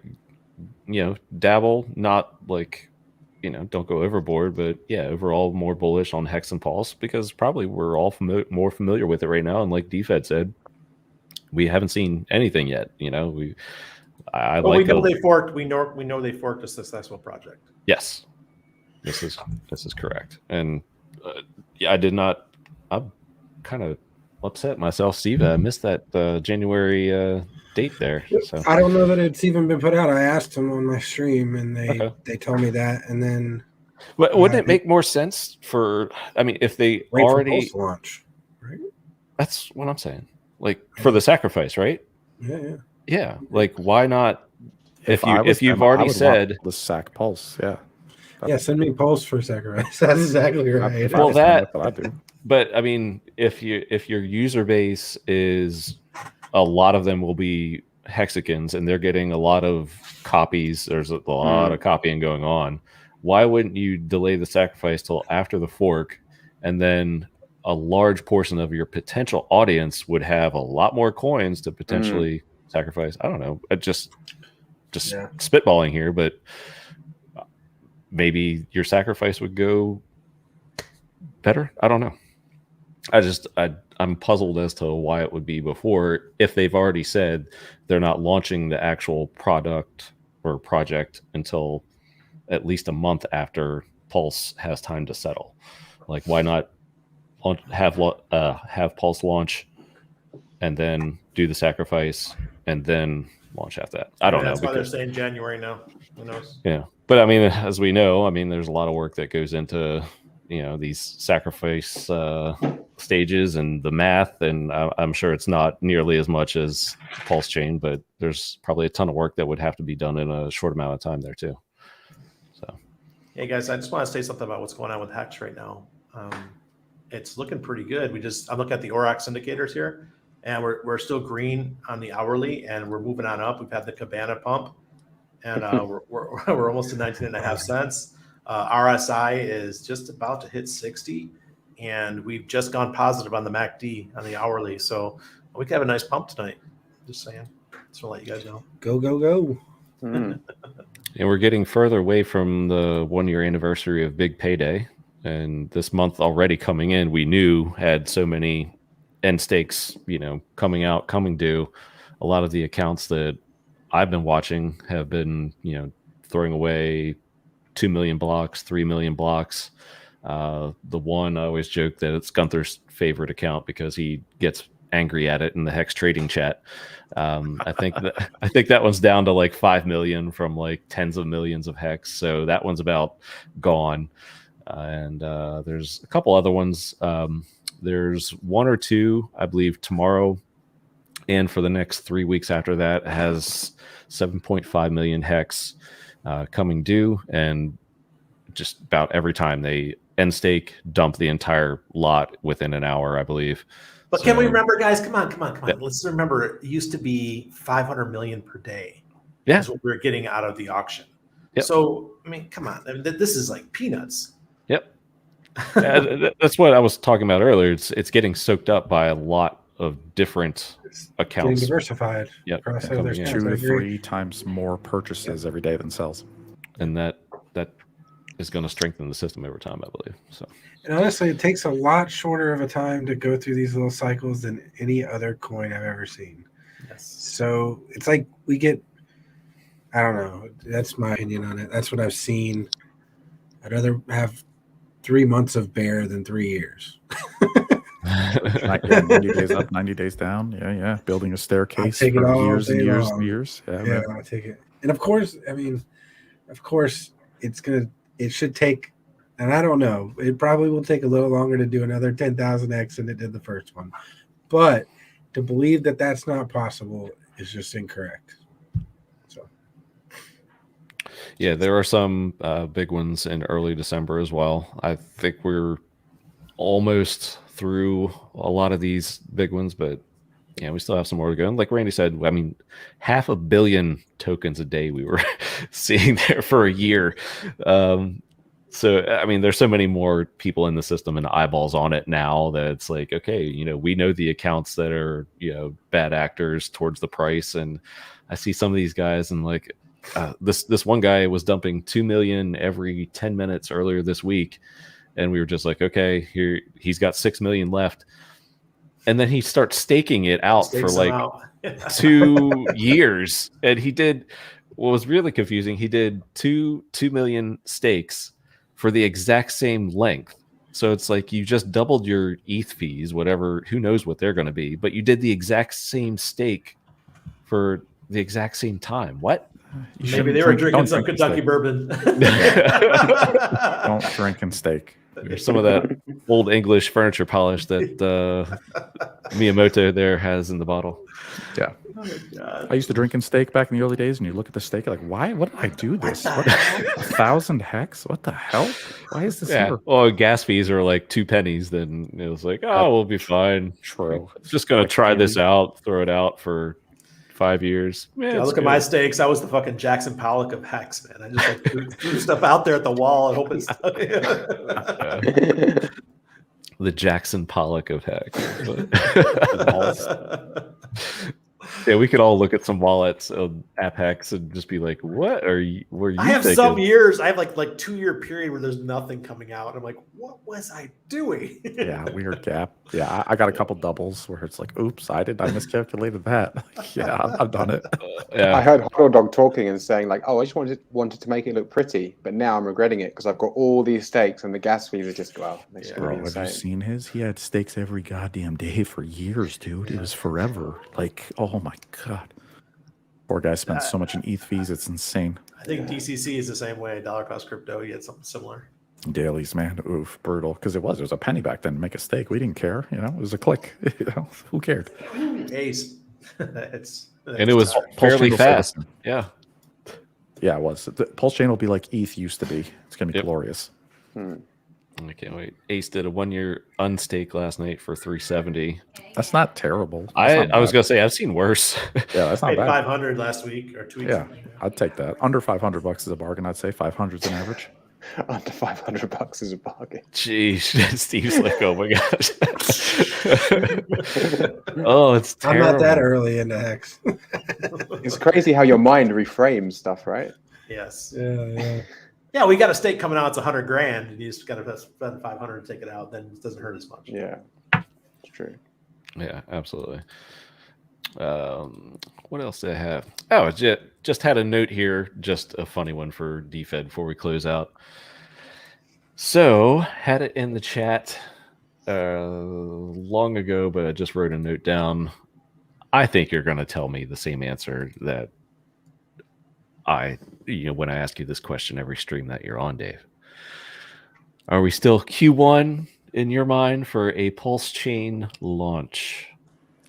Yes, we are. And if I can quote aBit with a little adjustment, PulseChain's going to launch on February 2nd. I said it.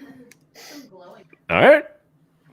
Steve, any guesses? I guessed last stream Pi Day, March 14th, just because math and fun. But just a wild guess, because we like speculation on here. I'm super optimistic before the end of the year. I'm not wavering until midnight on December 31st. Then I'll waver. The midnight stream. All right. Yep. Yeah. New Year's stream. Actually, I'm like, is there one already going on? I think there's going to be a HEX New Year's stream. Totally. Okay. Like last year. Yeah, definitely. Because Happy Hour falls on that Friday, so I'm thinking of man. Yeah, I'm thinking of doing. Kick it off. There you go, one, baby. yeah. I'll be here partying with you guys. That's for sure. So if anybody starts that thing, start it at about 7 Eastern. That way we can have a little pregame. But anyway. Oh boy. Miyamoto, any guesses on your calls? Yeah, lots of twos. I see. Yep. I want to be with Steve, but realistically, I think 2022. So probably end of January, early Feb. A lot of people saying Feb 2nd now. Randy, any fun guesses? Yeah, let's go with December. Ooh. We want Christmas talk, right? Yeah. So let's say December 18th or something. Let's give it a week before Christmas. Santa come early. I love it. Yeah, Richard did say a month or two, but that was after Testnet V2 launches, which we don't have yet, right, Dave? So any day now, or what on that? That any day now. That is hours, not weeks. Oh Days, not wow! weeks. Breaking news, We're everybody! We're close. Breaking news. We're close. Yeah. Cool thing about Dropping the that. truth bombs. Yes. Cool thing about that. We will see somewhat calculation generally of PulseChain balances. Yes, That's that is exciting. correct. Yep. You'll see That's roughly what you exciting. have, and then hopefully the delegator validator website will be up, and we can test that out as well. Yeah, the people that pooled with me are not getting their pulse. No, I'm just kidding. Balls. Gotcha. No X factor. No, I'm just kidding. I'm a good guy. In fact, yeah, I'm excited about that. I'm excited to see that. I get to let the few friends that I told about and onboarded into Pulse early know their balances. That's exciting to me. Yeah, I think that will just like tide some people over and just be like, okay, cool. Now I know what I got to work with, and we have a month or two in quotes, kind of thing. So, but you said hours, DFed. That's kind of exciting. I'm not taking you like Tweet it, I'm feeling. or it's not real. Yeah, I'm not tweeting that. I'm not Don't do the aBit. In 2 hours' time, V2 is going live. Yeah, that's right. Just heard it here on Cabana Crypto. Sunday at midnight. All right, gents. Well, I guess we could wrap it up now. What do we got? Hour and 15 minutes or so. We have the Ladies Discourse Syndicate over on Discourse Syndicate. So I think it's Sammy, Lindsay, Serena, and I think I'm missing one or two. But Alchemist Jess, friend of the show as well, from her Crypto Vince drinking game she created a few weeks back, accidentally, but not.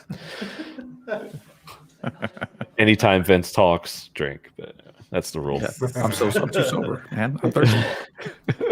Well, get some more wine or whatever you got there. But yeah, that's about all we got. Just round the room really quick. We do a what's good for your weekend. So anybody, what do you have going on this weekend? Just family time? I thought I was traveling. I'm not. So probably just some football and stuff around the house. Get ready for Christmas. Anything fun, Steve? We're getting the Christmas tree up, and we're going to put the lights up on the house. And like you said, family time, enjoying. I do still work an IT job I love. So I'm enjoying the 4-day weekend, and that's about it for me. DFed. This weekend, I'm just hanging out, relaxing. I also just picked up a new IT job. Sadly, I got another W-2, so that starts on Monday. So, back to work, I guess. But no, I'm doing good. Well, I'm chilling. I'll be here. What's you up to, Miyamoto? Some more pregame practice? No, I think I'll be chilling out on that until Thursday. But tomorrow I'll be hitting the gym and listening to Big Pep like I normally do on a Saturday. Yes, So nice. I love Big Good Pep, shout man. out. Good shout out. Yeah, the Big Pep pump. He goes live, I think, is so whatever. He's on Florida, right? So it's Eastern Standard Time. But here in the UK, it's like afternoon, so I'll be in the gym. And then Sunday, I need to take my drone out. I haven't flown it for ages, so I do some video production stuff. So I want to fly my drone and just making sure everything's looking good. And that's about it, man. Just keeping it chilled for the big party on the 2nd. Nice. So you will be there, correct? I will be there, and we're going afterwards to a big nightclub. I'm not sure I can announce it yet, but HEX Toys has organised a big after party, and I think we're going to be up till the sun rises. That's going to be fun. Maybe an extra day. So, yeah. Big K. I see you smiling behind that wine glass. Yeah. Randy, what's good for your weekend? Oh yeah, shout out to Big Pep, who had an excellent tweet full of big, juicy pumpamentals. It was really. You gotta watch his big poop video from last Friday night. He was drunk. It was funny as hell. Yeah. So I have to say, my son yesterday was very sick overnight. We were up all night long because he was, puking, throwing up. Oh man. So we couldn't have Thanksgiving dinner yesterday. So tomorrow night we're going out to an Argentine steakhouse. I'm gonna throw down with the family. So I'm looking forward to doing that because we couldn't do it yesterday. Any difference between that and the Brazilian steakhouse? Oh yeah, absolutely. What is it? Argentine steakhouse is beef only. Okay. Yeah, you go to what's it called? A Brazilian steakhouse. They got rabbit. They got chicken. They got everything. It's crazy. Yeah, most of mine, the ones near here are Fogo, Dachau, and they have really nice steak, but they do have some extra meats in there. So your Argentinian is just straight beef. Beef, man. Nice. Love it. Big K, what's good for your weekend, man? Oh, you know, preparing for some travel, getting all the ducks in a row, making sure that all the I's are dotted and T's are crossed, and for everything going out in the UK over there. I'm very excited to be out that way. Oh no, there goes my camera's dead again. You're frozen in time, my friend. We will remember you like this. It's a good post. Yep, this is how you can remember me, just like that. Yeah. There I go. No, but yeah. So I'll be in the UK next week for the event as well. Very excited to be in London. Should be great. Awesome. And last but not least, we go around the room. Just like to tell everyone where we can find our panel. This has been a really cool discussion, guys. So especially the PulseChain stuff. I love it. Just worked out exactly as I hoped. Just, Steve's slides and his presentation of ideas there, and then having you guys, just ask questions and bounce ideas off of each other. This is really fun, and got a little, small little bit of breaking news there from DFed. Haha. But Maybe. where can we find you, Steve? So Twitter is at Steve Hitson. I dox myself right away. Pretty easy to find me there. It's fine. It is what it is. Gotta have good security. And then, so YouTube, Steve Hitson as well. I'm coming close to the iconic 1,000 subscribers mark. I saw that. I'm coming Awesome. up on that. Support from the community has been absolutely amazing over the last 3 weeks. I've only been doing it for 3 weeks. I seriously love all you guys. Appreciate you guys having me on this. I'm more than happy to do it anytime. I really am. So I love this stuff. I really do. Wish I could do it full time. You pretty much did today, right? and I actually have a stream at 10 p.m. Eastern with Pulseverse, the creator. I think it's the creator. I don't know. I haven't even met him face to face, him or her. I don't even know who it is. We got a stream lined up tonight. So. Yeah, Wales is mad. He had to work for, the community's so big now. I just use the title PulseChain launch in all my videos, and it's like, I'm just kidding. I think that was like I think the Testnet was our highest rated happy hour. Just it's crazy because the audience is huge, and if we know it, we cover it. And if that's not a testimony to how well Pulse will do, I don't know what else. That's actually my second highest rated video too. My PulseNet. When Pulse Testnet first came out, that's my second highest rated video. PulseChain price predictions. You'll get 5K views. We better beat Tron. We better beat Tron, guys. If you guys don't beat Tron, we're gonna crush them, dude. Although we have a bigger circulating supply, but we'll still win because the fundamentals are the X factor. We're gonna win. Yeah, many X factors. We go to 20 cents. Yeah, we're cooler. Hey, look at us. Look at Justin. Look at us. Obviously, we win. Yes, Mango, you nailed it. PulseNet, Testnet, happy hour. Yep, that's exactly the one. So that's the record to beat. Actually, Jenna approached the top 3 already within a week, all for all the wrong reasons. But yeah, she's good sport. I would like to have her back to have an update. Maybe she invested in HEX or Pulse because she was actually very interested in Pulse. But yeah, that'd be an interesting follow-up conversation. Glutton for punishment, Cabana. Oh man, I'm gonna have you on that chat. It was, it's unnecessary. We can try to save. Didn't you see Marco's comments in the stream? Keep reaching and trying to save these people. Well, just because some people can't be saved. Yeah, it's true. DFed, where can we find you? You can find me on Twitter at David Feeder, and I'm on YouTube and Twitch. And I just wanted a quick shout out here to Steve. Thank you for that presentation tonight. That was fantastic and very well put together. Yeah. I thought that was wonderful. Yeah, man. Check out his channel if you haven't already, because there's lots of stuff like that on there. So good stuff. Thank you. Yeah, absolutely. Miyamoto. Yeah, on Twitter at M8 Miyamoto, and my YouTube channel I just started last week is just Miyamoto, and I'm streaming quite often, so trying to get the good word out on Pulse and Hex and all that good stuff. And yeah, thanks again, Steve. I learned a lot from that, and that's really interesting to see your breakdowns on Pulse. So I look forward to streaming with you on my channel at some point too. Awesome. Awesome. You heard it straight from Steve, a guaranteed 36x. I'm kidding. I'm kidding. Like, you know. I'll take it. Wait, hold on. Steve says a guaranteed 36x at launch, and DFed says that we are launching Testnet within hours. Guaranteed. I'm tweeting it now. I'm tweeting it now. No. All right. Randy Hilarski, where can we find you? At Randy Hilarski, right there on the screen. It's where I most everywhere. You know, I support decentralized networks, so I do like things like Library or Odyssey and Hive and Steam and all that kind of stuff. So if you guys, if you're not using them, guys, come on, give it. Odyssey, get over there. Odyssey's They're great. opening.